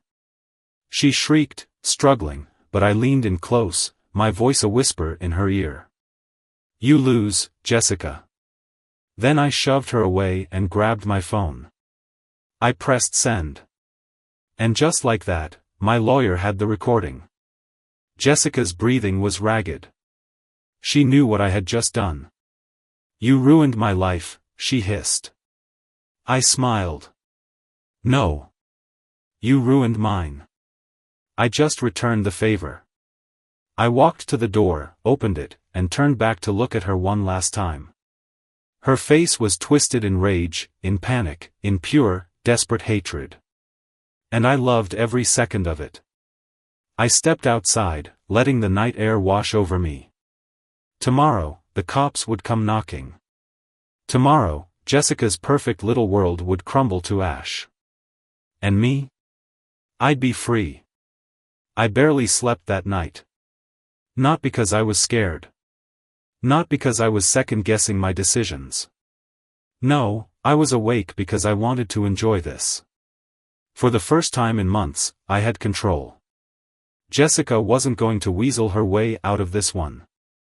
There were no more lies, no more gaslighting, no more games. I had checkmated her.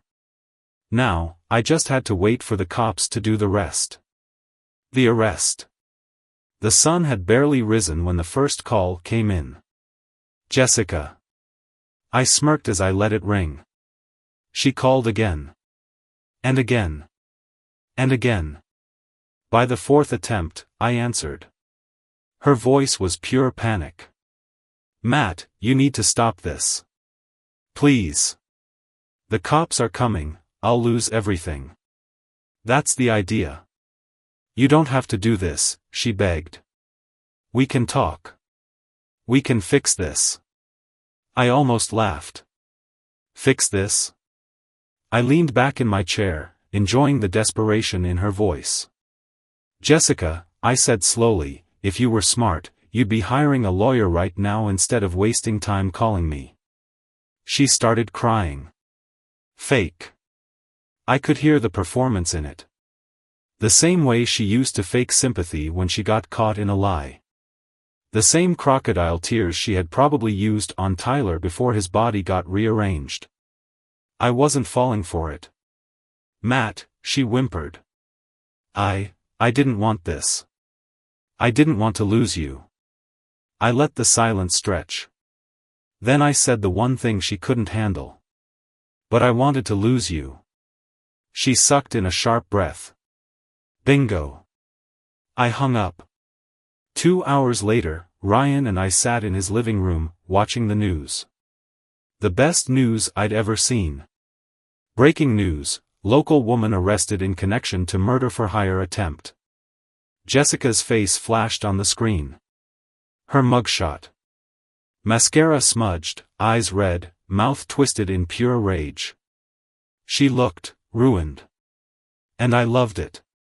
Ryan let out a low whistle. Damn, dude. You actually did it. I smirked. No, she did it. I just made sure everyone knew. Jessica had always thought she was untouchable. That she could lie, cheat, manipulate, and never face consequences. Not anymore. The cops were charging her with conspiracy to commit murder. Thanks to the recording, she was screwed. But the real cherry on top. I still had her text messages. And those weren't just proof, they were evidence. Enough evidence to make sure she wouldn't just get arrested. She'd get convicted. The revenge ain't over. I wasn't done. Jessica was going to rot in jail, sure, but that wasn't enough. I wanted to erase her. She had built her entire identity on two things, her social status and her looks. So I was going to burn both to the ground. Step 1. Her reputation. I leaked everything. Every disgusting text she sent to Tyler. Every smug confession she made. Every piece of proof that showed the world exactly what kind of soulless creature she was. I sent it to everyone. Her family. Her co-workers. Her friends. By the time I was done, her entire life was in flames. And step 2? Divorce court. The final nail in her coffin. Jessica thought she could take everything from me. She thought she could cheat, lie, and then walk away with half my money. Not a chance. By the time my lawyer was finished with her, she was left with nothing. She got no alimony. No house. No car. Everything she had came from me. And now? Now she was about to lose it all. The last time I saw her was in the courtroom. She was a wreck.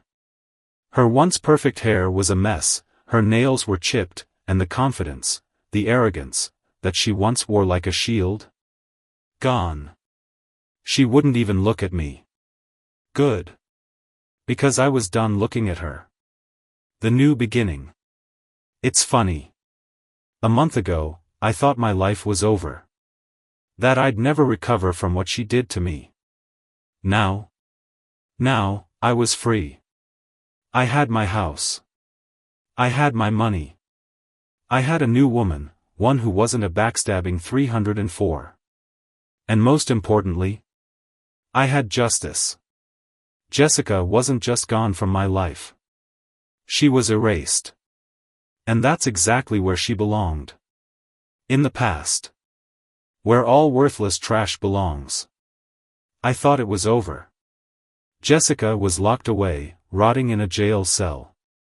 Her name was poison in every social circle she once worshipped. She had no money, no allies, no future. She was finished. Or so I thought. Because exactly 1 week after I won, I got a message that made my blood run cold. Unknown number, you think this is over? I stared at the screen. The number wasn't saved. The area code was local. I didn't recognize it. But I recognized the tone. Jessica. I grinned. This dumbass. I immediately called Greg, my lawyer. She's breaking the restraining order. Greg sighed. That didn't take long. What happens now? She's still in jail, right? Yeah. Then she either got someone to sneak her a burner phone or she's got a friend doing her dirty work. A friend? Jessica had friends left? I almost laughed. Don't respond, Greg said. We'll track the number, add another charge to her case, and keep you updated. I hung up and stared at the screen. She was behind bars, yet she was still trying to get inside my head. Pathetic. I deleted the message and moved on. I had better things to do. A new love, a new life. A month passed. Jessica was officially convicted. 5 years behind bars. A felony on her record. No future. No hope. On on the other hand, had moved on. Her name never crossed my mind. Her face never haunted my dreams. And best of all, I wasn't alone. Because I had someone new. Her name was Emma. And she was everything Jessica wasn't. Loyal. Kind. Real. When I told her my story, she didn't flinch. She didn't pity me. She just took my hand and said, "That woman never deserved you." Damn right, she didn't. For the first time in years, I was happy. Truly, finally happy. But happiness has a way of being short-lived. Because just when I thought I was free, Jessica came back. The night everything went to hell. It started with footsteps. I was in my house, the one I kicked Jessica out of, watching a movie with Emma when I heard it. Soft. Slow. Just outside the window. I paused the movie. Emma frowned. "What's wrong?" I held up a hand. "Listen." For a second, there was nothing. Just silence. Then. Tap. Tap. Tap. On the glass. Emma's eyes widened. I stood up, grabbed the Glock I now kept by my side, and moved to the window. My heartbeat was steady. My hands didn't shake. I wasn't afraid. I was ready. I yanked the curtain back. And froze. There, standing in the dark, was Jessica. Her hair was a mess. Her eyes were wild. She looked unhinged. But the thing that made my skin crawl? She was smiling. I unlocked the window and slid it open just an inch. "What the F** are you doing here?" I hissed. Jessica tilted her head. "Miss me?" My grip on the gun tightened. "You're supposed to be in prison," I growled. She giggled. Giggled. Like this was a game. I got out early. Good behavior. Bullsh****. There was no way she got out in a month. Which meant she escaped. Before I could speak, she leaned forward, eyes glinting. "I saw your little girlfriend," she whispered. My blood turned to ice. "Emma." I turned around, but she was already standing, her face pale, her hands trembling. Jessica grinned. "She's pretty. Almost as pretty as me." That was it. I unlocked the window, grabbed Jessica by the collar, and yanked her inside. She shrieked, stumbling forward, but before she could regain her balance, I slammed her against the wall. Emma gasped. "Matt." "Call the cops," I growled. Jessica laughed. Like a woman who had already lost everything and didn't care. "Go ahead," she purred. "Call them. I'll be gone before they get here." I pressed the gun to her stomach. "You sure about that?" She went still. And then, for the first time ever, I saw it. Fear. Real, pure, undeniable fear in her eyes. She knew. I wasn't playing anymore. This wasn't some petty revenge game. This was survival. "You broke into my house," I whispered. "You stalked me. You threatened the woman I care about." Jessica's breath hitched. I leaned in closer. "If I pull this trigger, no one will blame me." Silence. Then, her lips parted. She was about to say something, maybe a plea, maybe another lie, when boom! The front door exploded inward. Emma screamed. Before I could even turn, two men in ski masks charged in. Guns raised. Jessica smirked. I barely had time to think before. Bang! A gunshot shattered the air. Pain ripped through my shoulder. I staggered, my vision swimming. Jessica shoved me away and ran for the door. The two masked men turned their weapons on me. But by then, I was already pulling the trigger. Pain tore through my shoulder, but I didn't stop. Jessica and her masked goons thought they had the upper hand? Wrong. I had been ready for this. Bang. Bang. My shots tore through the first guy's chest. Blood sprayed the walls as he collapsed like a ragdoll, his gun clattering to the floor. The second guy lunged at me, too close for another shot, so I did what I had to do. I swung the Glock like a hammer and smashed the butt into his jaw. Crack. His head snapped back, and he stumbled.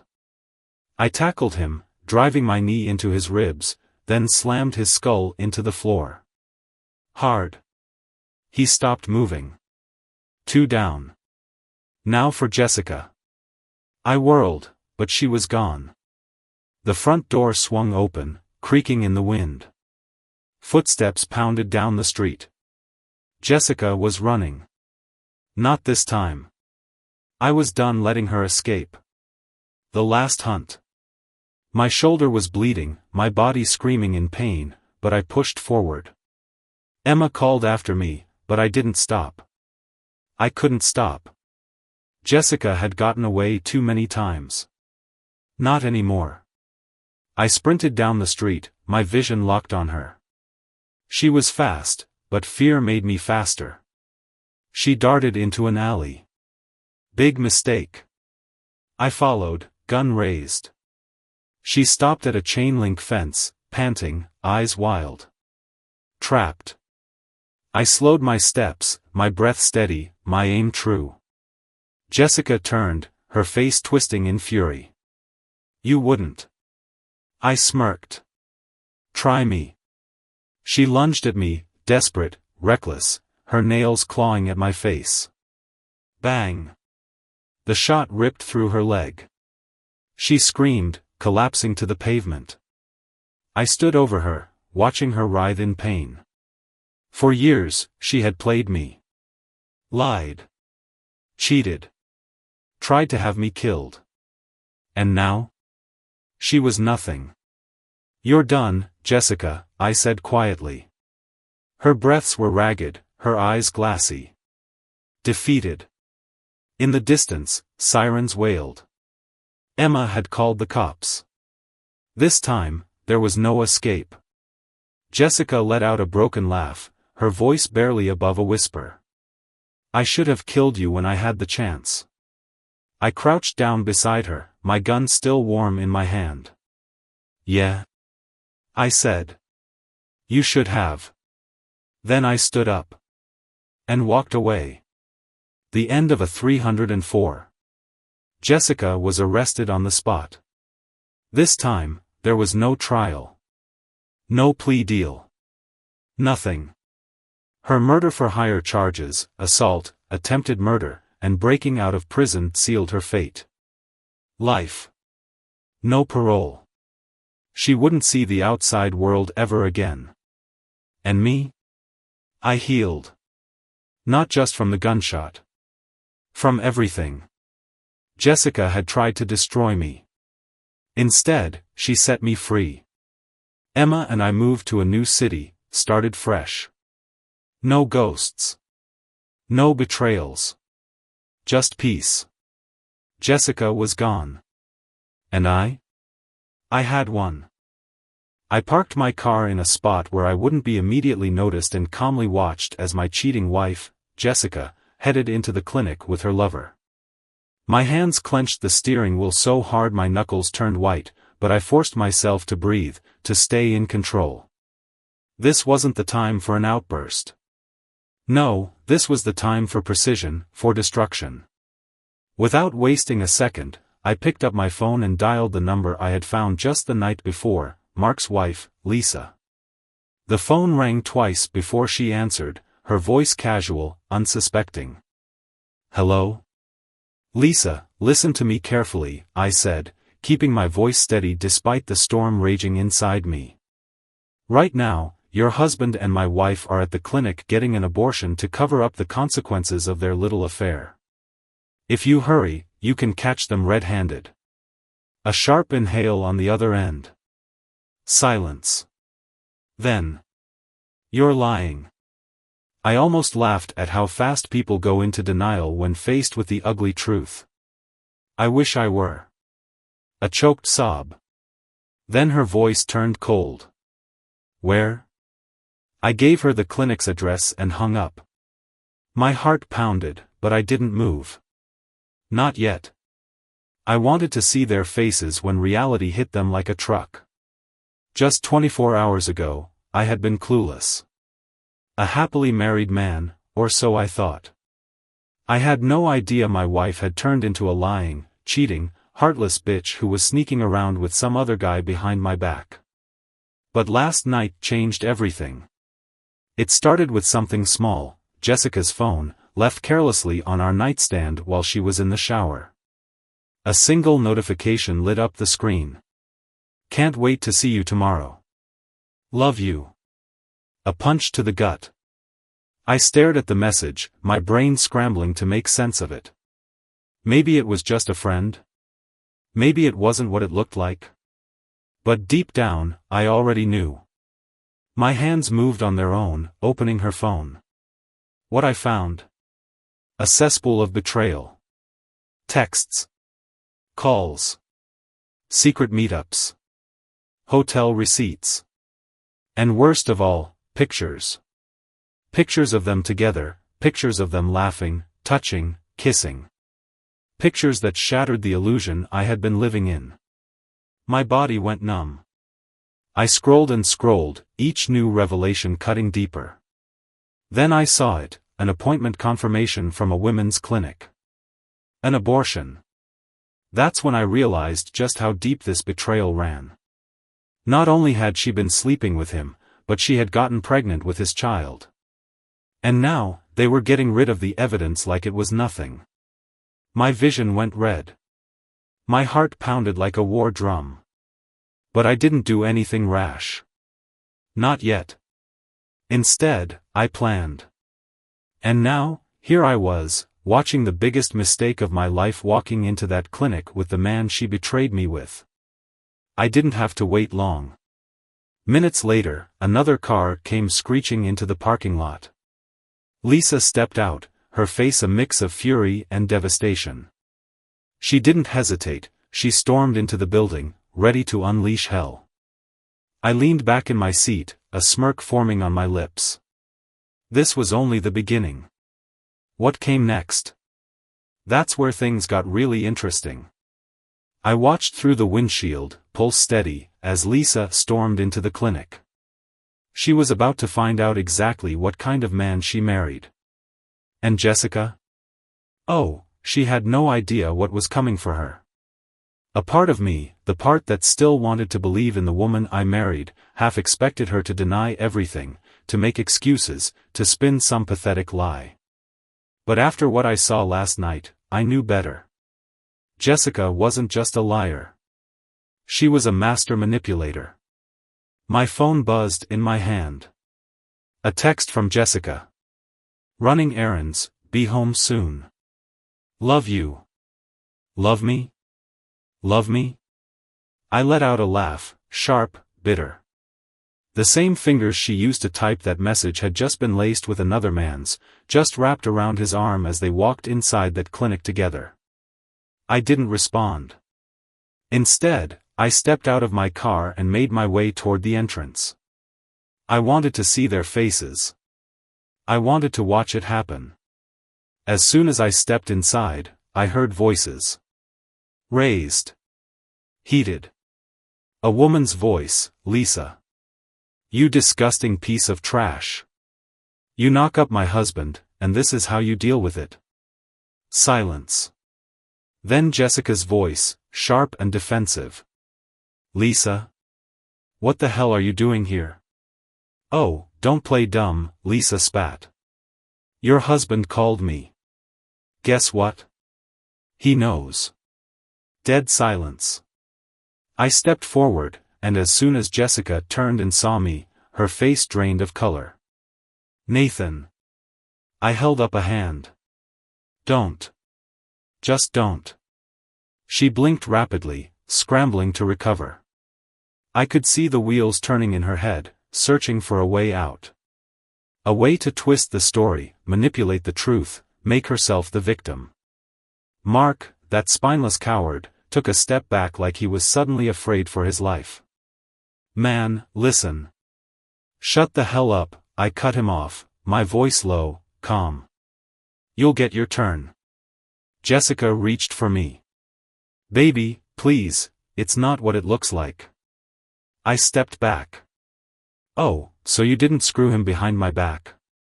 I gestured toward Mark. "You didn't let him knock you up? You didn't come here to erase the evidence?" Her mouth opened. Closed. Nothing. Lisa let out a sharp laugh. "Come on, Jessica. Lie. It's what you're good at, right?" Mark looked at his wife. "Lisa, please. Don't you dare," she snapped, eyes flashing. "You said you were on a business trip. You said you loved me. You said a lot of things, Mark. Turns out, the only thing you were screwing was her." Jessica snapped out of her daze and turned on me, face twisting into something ugly. "You had no right to call her." I laughed. After everything, this was what pissed her off. Not the affair. Not the betrayal. The fact that I exposed her. "You're mad at me for telling the truth?" I asked, voice dripping with disbelief. Jessica folded her arms, her whole demeanor shifting. The panic? Gone. The fake remorse? Vanished. Now, she just looked, annoyed. "You're so damn dramatic, Nathan," she said, rolling her eyes. "I was going to tell you." Lisa scoffed. "Oh, please." "Really?" I asked, tilting my head. "When? Before or after you climbed back into our bed after screwing him?" Jessica huffed. "Look, this isn't a big deal, okay? It was just fun. You act like I killed someone." I stared at her. Fun. That's all this was to her. Destroying our marriage. Lying to my face. Letting another man touch her, kiss her, claim her. And she had the audacity to look at me like I was overreacting. I stepped closer, voice eerily calm. "You don't even feel bad, do you?" She shrugged. Like this was some minor inconvenience, like I was some annoying customer complaining about bad service. Lisa turned on Mark. "And you? You're just gonna stand there?" Mark looked at the floor. Shut up. Just shut up." Lisa's voice wavered, but her stance didn't. She turned to me. "You and I? We're getting lawyers. These two? They deserve each other." Jessica scoffed. "Oh my God, you're both being so dramatic." Lisa lunged. I grabbed her just in time before she could claw Jessica's face off. Not that I would have stopped her if we weren't in public. Jessica flinched, stepping behind Mark like he could protect her. I exhaled slowly. "You know what, Jessica? You're right. We are being dramatic." I pulled something from my pocket, a manila envelope, and tossed it onto the chair next to her. "That's why I already filed for divorce." Her face froze. That got her attention. Lisa's eyes widened. "Damn. You don't waste time." "Why should I?" I turned back to Jessica. "Since you didn't have the decency to end things before screwing around, I decided to do it for you." Jessica's face flashed with panic. "Nathan, wait." "Save it," I said, already turning away. "Go home and pack your crap. You have until the morning to get out of my house." Her voice turned desperate. "Where am I supposed to go?" I paused at the door, looking over my shoulder. "Maybe Mark can take you in." "Oh, wait. He still has a wife." "For now." With that, I walked out. As soon as I hit the parking lot, Lisa let out a slow whistle. Damn. That was cold. I let out a breath I didn't know I was holding. Yeah. You okay? I didn't answer. Because the truth was? I didn't know. I drove. No destination, no direction. Just the hum of the engine and the city lights blurring past. My hands clenched the wheel so tightly it felt like I might snap it in half. The anger was still there, burning, but underneath it, something else. Something colder. Jessica's face when she saw those divorce papers? That moment alone was worth every second of the planning. The way she thought she could play it off, act like it was nothing, like I was the one overreacting. Unbelievable. But I wasn't stupid. No way in hell she was going to walk away quietly. The buzzing of my phone pulled me back. I glanced at the screen. Jessica. I let it ring. Then a text. Nathan, let's talk. Please. Don't do this. Just come home. Home? That wasn't home anymore. It was just a house where a woman I didn't recognize slept in my bed, wore my ring, smiled in my face while lying through her teeth. Another text. You don't understand the full story. Let's just talk. The full story? Oh, I understood the full story just fine. She was a liar, a cheater, and the last thing she deserved was a conversation. I ignored the message and kept driving, my mind spinning with everything I had left to do. Jessica thought she could walk away from this and keep everything? The house, the money, her reputation? Not a chance. By the time I pulled into my driveway, it was past midnight. The house was dark, except for the faint glow of the porch light. I sat there for a moment, watching the house that used to feel like ours. Now, it was just another reminder of what she destroyed. I stepped out of the car, slamming the door harder than I needed to. The night air was cool, but my blood was still boiling. When I reached the front door, I hesitated. Something felt off. I pushed the door open. Darkness. Silence. But then, footsteps. Jessica stood in the living room, arms crossed, face tense. She had been waiting. You finally came home, she said, her voice carefully controlled. We need to talk. I shut the door behind me. No, we don't. Her jaw clenched. Nathan, I made a mistake, okay? But we can work through this.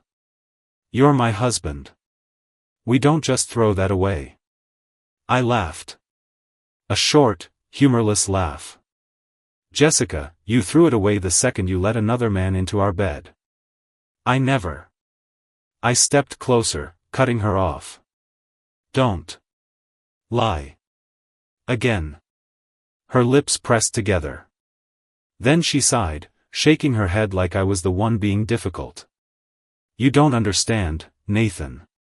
Things between us weren't perfect. I was lonely. You were distant. Mark was just there. Wow, I said, nodding slowly. So now it's my fault. She hesitated, eyes flickering. I didn't say that, but let's be honest, you haven't exactly been present. You're always working, always distracted. I felt like I didn't matter to you anymore. Right. And instead of talking to me, instead of working on our marriage, you spread your legs for another man? She flinched but recovered quickly. It wasn't like that. It was exactly like that, I snapped. She dropped the fake remorse, her expression turning sharp. Fine. Maybe I made a mistake. But you calling Lisa? Telling her everything? That was low. I smiled.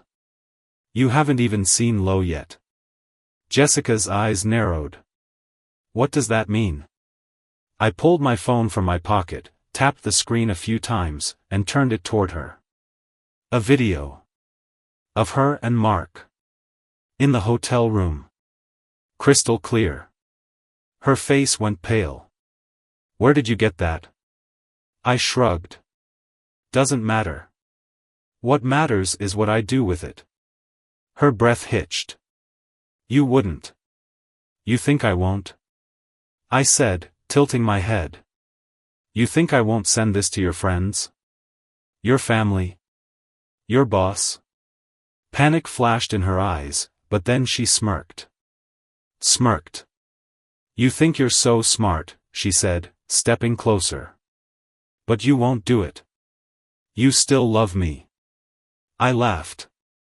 Oh, Jessica. That's where you're wrong.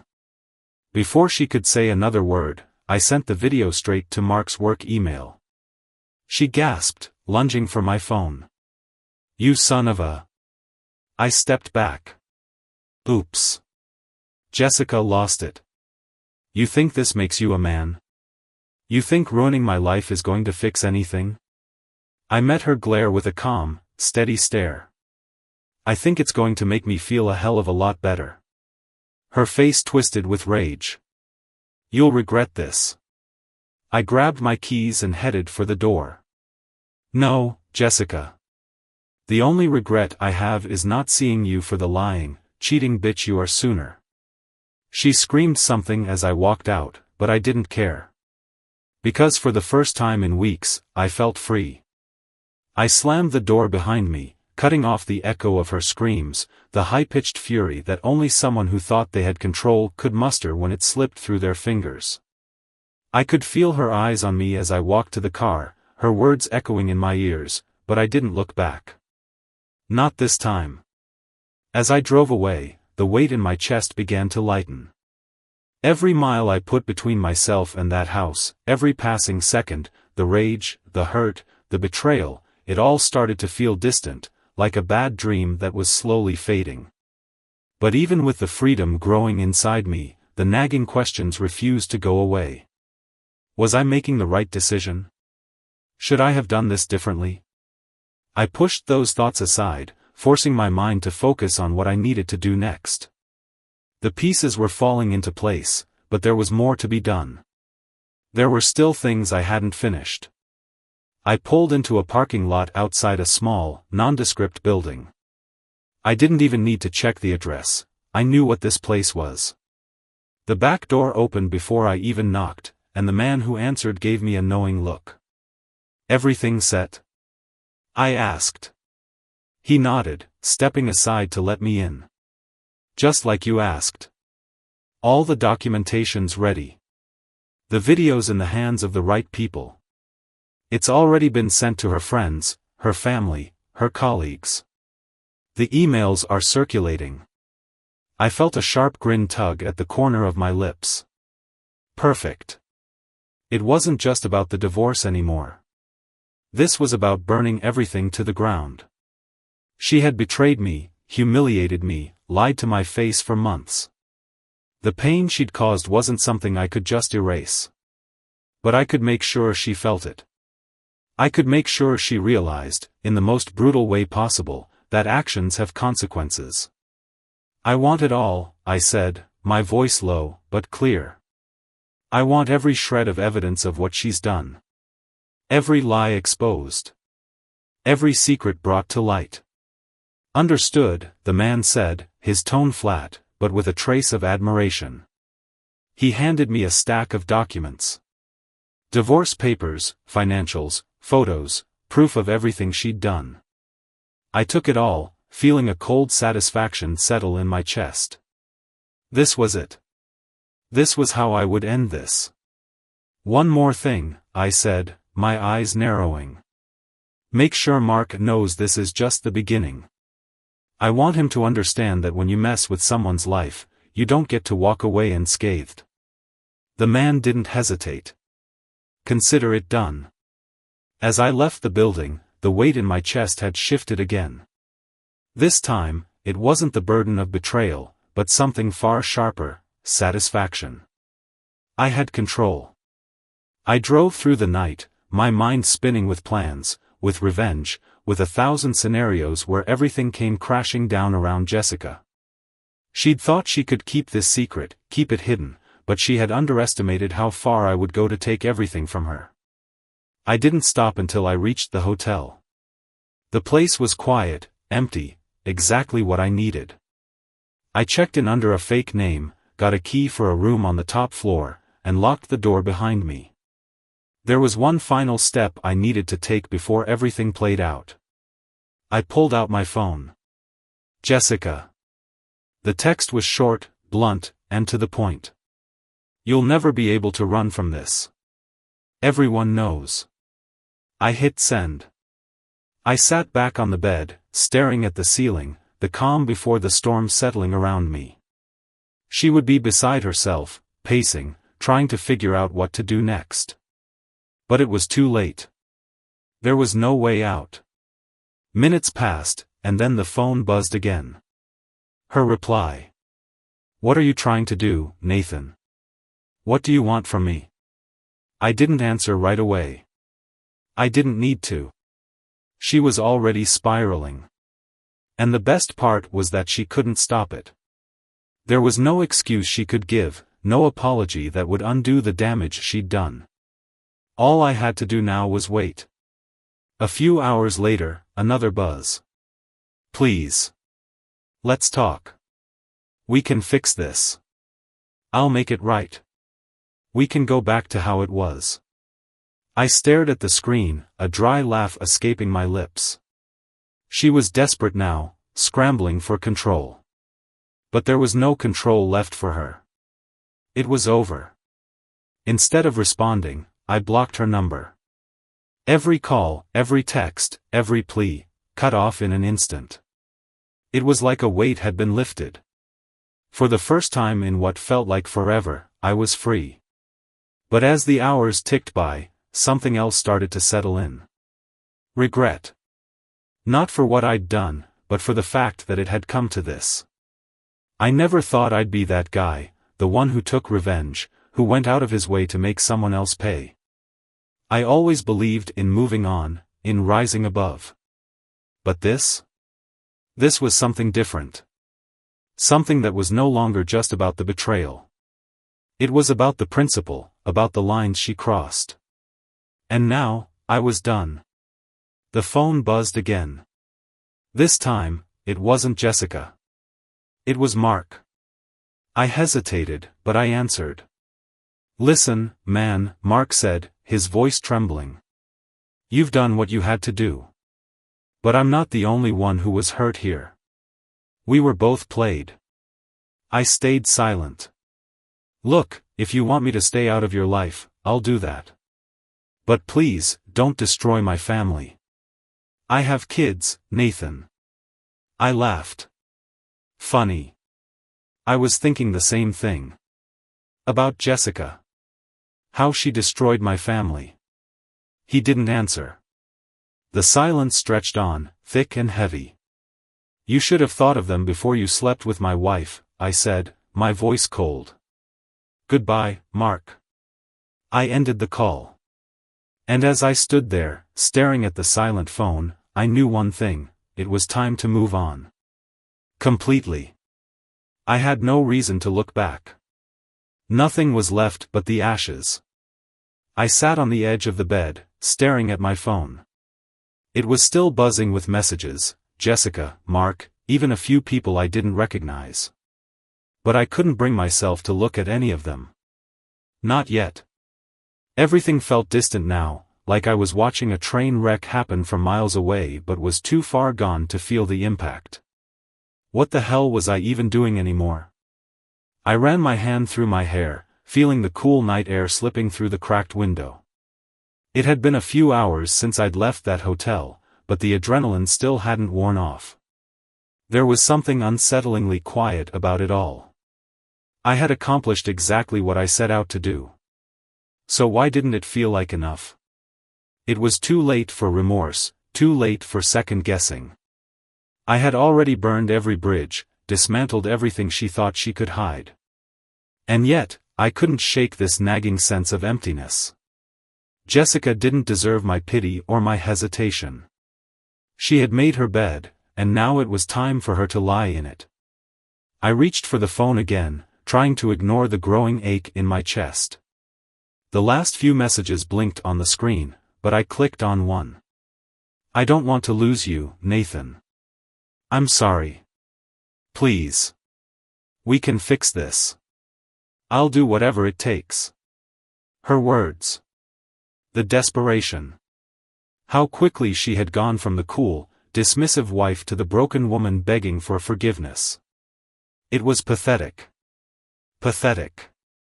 And yet, the part of me that once loved her, deeply, unconditionally, ached.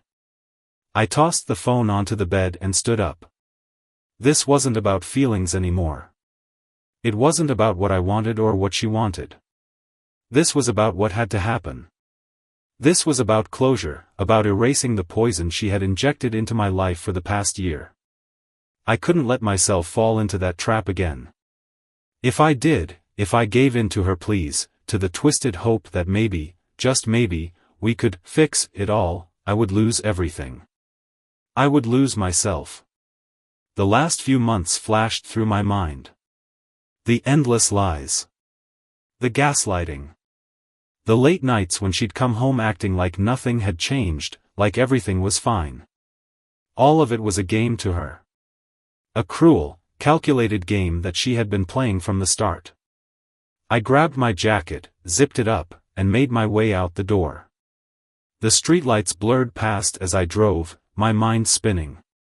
I wasn't even sure where I was going, but I knew I needed to move, to do something. I needed to act before my own thoughts tore me apart. Then the phone rang again. It was Mark. For a second, I considered ignoring it, but something in his voice when we last spoke had sounded desperate, like a man caught between his own destruction and a chance at survival. I took a deep breath and answered. "What do you want, Mark?" I asked, keeping my voice steady. "Listen, his voice was thick, strained. "I'm sorry, man. I never wanted it to go down like this. I was weak. She manipulated me, Nathan. She played me. I couldn't help but laugh. You sound like you're trying to make yourself the victim now. You knew exactly what you were doing." "Yeah," he admitted. "I did. But it's not that simple, man. You know how things are with her. She—" "Don't give me that crap, Mark," I interrupted, my tone growing colder. "She's not the problem. The problem is you. You decided to sleep with my wife. You decided to help her destroy everything we had." There was a long silence on the other end of the line. Then, finally, he spoke. "What do you want from me, Nathan?" I didn't have an answer. At least not a simple one. What could he possibly give me now? "I don't want anything from you," I said finally, the words heavy. "But I promise you one thing, you're going to live with this for the rest of your life." "Look, man, I get it." "I'm sorry," Mark said, but the desperation in his voice made me feel nothing but disgust. I didn't respond. The line clicked dead. I tossed the phone into the passenger seat and continued driving. The city lights were starting to blur into something almost beautiful, but I didn't see it. I didn't feel it. There was a void where my emotions used to be, and no amount of driving or distractions could fill it. I thought about calling Jessica, confronting her one last time, telling her exactly how much she had wrecked everything. But I couldn't bring myself to. The truth was, there was nothing left to say. Nothing left to fix. She had made her choice. And I had made mine. I found a quiet spot by the edge of the city, parked my car, and sat there for what felt like hours. It was in moments like this that I realized how much I had changed. I used to be someone who believed in love, in loyalty. I used to believe that people could make mistakes and move past them. But not this time. Not with this. Maybe I had been naive before, but the man I was now had no room for second chances. Not for her. Not for him. They could both burn in the mess they had created. And me? I would walk away from it all. Clean, clear, free. The night was still, too still, and the weight of it pressed down on me. I didn't feel lighter, but I also didn't feel heavier. It was like I was floating, somewhere in between. Between what I thought I had and what I knew I'd lost. But I was done. I would be done. And nothing, could change that. The silence in the car was deafening as I sat, parked on that empty street corner. The night stretched out before me, an endless void that mirrored the emptiness I felt inside. No more phone calls. No more texts. No more lies. It was just me now, alone with my thoughts, trying to piece together everything that had happened. I stared ahead, lost in the stillness, until my mind finally began to replay everything with brutal clarity. The first time I met Jessica, how her smile had made everything feel brighter. How I had trusted her. How I had believed in us. That belief had held me together for so long, and now, it had all been shattered. I wasn't some naive guy who had never been through tough situations. Hell, I'd had my share of losses and disappointments. But this? This was different. This wasn't just betrayal. It was something deeper. It was the kind of deceit that tore through you and left you wondering who the hell you even were anymore. It made you question every single choice, every decision you ever made. I turned the ignition and pulled out of the parking lot. The road ahead seemed like an endless blur, just like my thoughts. I wasn't sure where I was going or what I was looking for. I wasn't even sure if I wanted answers anymore. Then, my phone buzzed again. Another message from Jessica. I'm sorry. Please, let's talk. I'll do anything. Anything to make it right. I gripped the steering wheel so hard my knuckles turned white. The audacity. After everything, after all the lies, she still thought she could make it right. The words were empty now. They meant nothing. She had no power over me anymore. There was no turning back. I didn't bother responding. I couldn't, even if I wanted to. Her words would only make things worse. She could beg, plead, cry, it wouldn't matter. The idea of forgiving her, of somehow piecing it all back together, seemed almost laughable now. There was nothing to fix. The damage had been done, and it was irreversible. I wasn't sure I even wanted to fix it. If this was what she was capable of, then maybe the only thing I needed to do was walk away and never look back. But then I thought of Mark. Mark, the guy who had come into my life like a storm, had wormed his way into my world, and betrayed me without hesitation. He had been part of their little game, their twisted affair. The fact that he was a coward, too, didn't surprise me, but it pissed me off to no end. He had known exactly what he was doing, and now, he was feeling the repercussions. Still, what was I supposed to do with that? Was I supposed to feel sorry for him? A part of me wanted to take everything from him, his pride, his family, his job. Everything he had worked for. But that would only make me just like him, wouldn't it? I'd become the kind of man who would stop at nothing to destroy others, and I couldn't allow myself to be that. No matter how tempting it was. I wasn't a monster. I couldn't become one just to get revenge.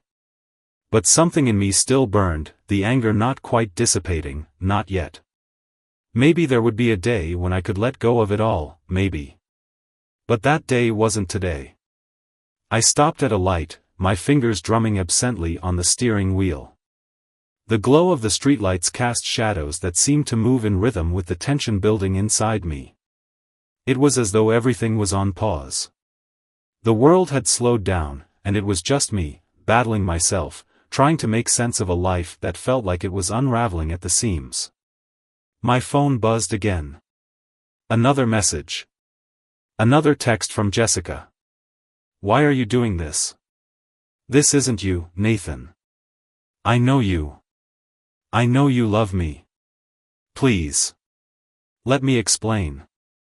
I felt a cold chuckle bubble up from my throat. She still thought she could explain her way out of this. Still trying to twist it all around to make herself the victim. It was pathetic. Pathetic how she thought she could win me back with empty promises and desperate apologies. I was done listening to her excuses. I took a deep breath and typed one simple message back. There's nothing to explain. It's over. I didn't wait for her reply. I didn't care. For the first time in a long time, I felt something close to clarity. I had made my decision, and I wasn't going to second-guess it. I wasn't going to let her guilt-trip me or manipulate me into feeling sorry for her. No more. I tossed the phone onto the passenger seat again and pressed the gas pedal harder, the car accelerating into the dark night. The wind outside howled as if it, too, was trying to drag me into some unknown, unforgiving place. But this time, I wasn't afraid. This time, I was in control. I didn't need her to feel whole. I didn't need anyone to fill the gaps she had left behind. I was better than that. I was stronger than that. And maybe, just maybe, this was the moment I needed to rebuild myself, not the lies, not the facade of a perfect life I had once tried to hold on to. There were people who would be there for me. Real friends, real family. People who had never betrayed me, never tried to break me apart. I didn't need Jessica, or Mark, or anyone who had played their part in this twisted game. I needed to move on. I drove for what felt like hours, but I didn't care. I didn't need a destination. I just needed to keep moving. Keep pushing forward. Eventually, I found a quiet park, parked my car, and sat in the stillness, staring at the horizon. The night was beginning to break, and the first light of dawn crept over the sky. It felt symbolic, like a new beginning, even if I didn't have all the answers yet. But I was done with the past. I was ready to leave it all behind. The first rays of dawn stretched across the sky, casting a soft, almost serene glow over the park where I sat, the cool air of the early morning brushing against my skin. The night had been long, filled with thoughts that twisted in my mind, each one a reminder of everything I had lost, everything I had endured. But now, with the sun beginning to rise, there was a strange sense of peace settling in. I wasn't sure what the future held, or even where I would go from here. The road ahead was still uncertain, but that uncertainty no longer felt like a weight. It felt like possibility. For the first time in a long time, I wasn't afraid of what was to come. I stood up slowly, stretching my arms toward the sky, the movement an almost symbolic gesture. A quiet moment of self-reclamation. I wasn't defined by the betrayal, by the lies, or by Jessica's manipulations. I was defined by what I chose to do next. I had the power to move forward, and that power was all mine. As I walked to my car, the hum of the engine was a stark contrast to the stillness of the park. But even the sound of the engine now seemed comforting, like I was in control, like I was moving forward. I had no idea what the next chapter would look like, but for once, I wasn't consumed with the anger and the hurt. I had found something deeper, strength. The phone buzzed again as I started the engine. Jessica's name flashed across the screen, but I didn't even bother to look. I didn't need to hear the words that would only pull me back into the past. This time, there would be no more wasted energy. No more looking back. No more doubting myself. The last thread of attachment I had to her had unraveled with that last message, and now, I was free. I drove for hours, letting the road take me wherever it wanted. I didn't have a destination in mind, and that was exactly how I wanted it. The world was mine to explore now. And for the first time in a long time, I knew that I wasn't just surviving. I was living again. As the sun climbed higher in the sky, the weight of the past began to feel lighter with every passing mile. Whatever had happened, whatever was left behind, had no hold over me anymore. It was time to write my own story. Maybe the pain would always be there in the background, a scar left from the betrayal, but I would no longer let it define me. I was the one who got to decide how my story ended. And this time, it was going to be on my terms. The world was wide open, and for the first time in a long time, I felt ready to take it on. The sun was fully up now, casting its golden light over everything, but it wasn't just the sun that felt like a new beginning. It was me. I felt like a man who had emerged from the rubble of his past, breathing air that was cleaner, lighter. The weight I had carried for so long, Jessica's lies, Mark's betrayal, had finally begun to lift. I sat on the hood of my car, looking out over the horizon. There was a stillness to the morning, but it wasn't the emptiness I had feared. It was something else, something freeing. I wasn't chasing answers anymore. I wasn't looking for closure in people who had already shown me who they really were. I was closing the book on this chapter of my life and letting it stay closed, no matter how painful the story inside had been. I thought of Jessica, of course. She had been everything to me once. I loved her more than I thought I was capable of. But love isn't enough when it's built on deceit. I couldn't keep rebuilding something that had already fallen apart. I realized now that I didn't need her apology. I didn't need her to tell me she was sorry. I had been carrying her weight for so long that I had almost forgotten how to carry myself. But I remembered now. I remembered that I could stand on my own, and I didn't need anyone to validate my worth. I pulled out my phone, staring at it for a long moment. Jessica's name flashed across the screen once again, but I didn't even flinch. I could feel the urge to respond, the guilt, the habit of always trying to fix things. But this time, I didn't need to fix anything. I needed to move forward. I swiped her message away and went to my contacts list. I tapped Mark's name, but I didn't call him. I wasn't even angry anymore, just indifferent. He was part of a past that didn't matter anymore. The rage, the pain, they had all dissolved like smoke in the wind. The version of me who cared enough to want to destroy him? That version was gone. Instead, I found the number of an old friend, someone I had lost touch with years ago. A real friend, someone who had never let me down, who didn't come with baggage. The kind of person who had never betrayed my trust, who had always had my back, even when things were messy. I didn't need to explain everything to them. I didn't need to explain why I had become someone who let himself get walked on.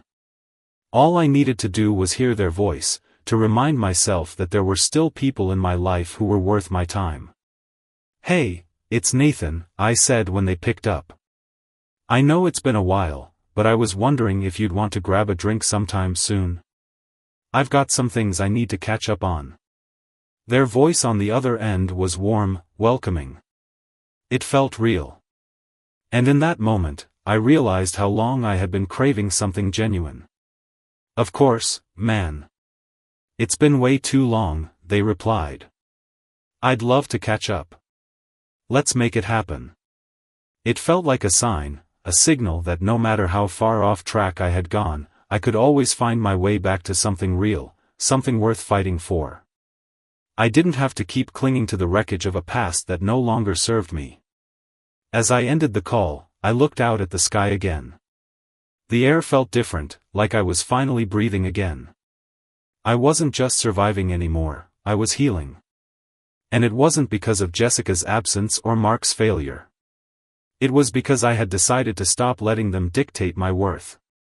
For the first time in a long time, I smiled. It was a small smile, but it felt like the beginning of something. A real beginning. One where I wasn't shackled by the past, but free to step into whatever came next. I didn't need revenge. I didn't need closure. I just needed to move forward. And with that, I drove off into the open road, the future unwritten, but mine to claim.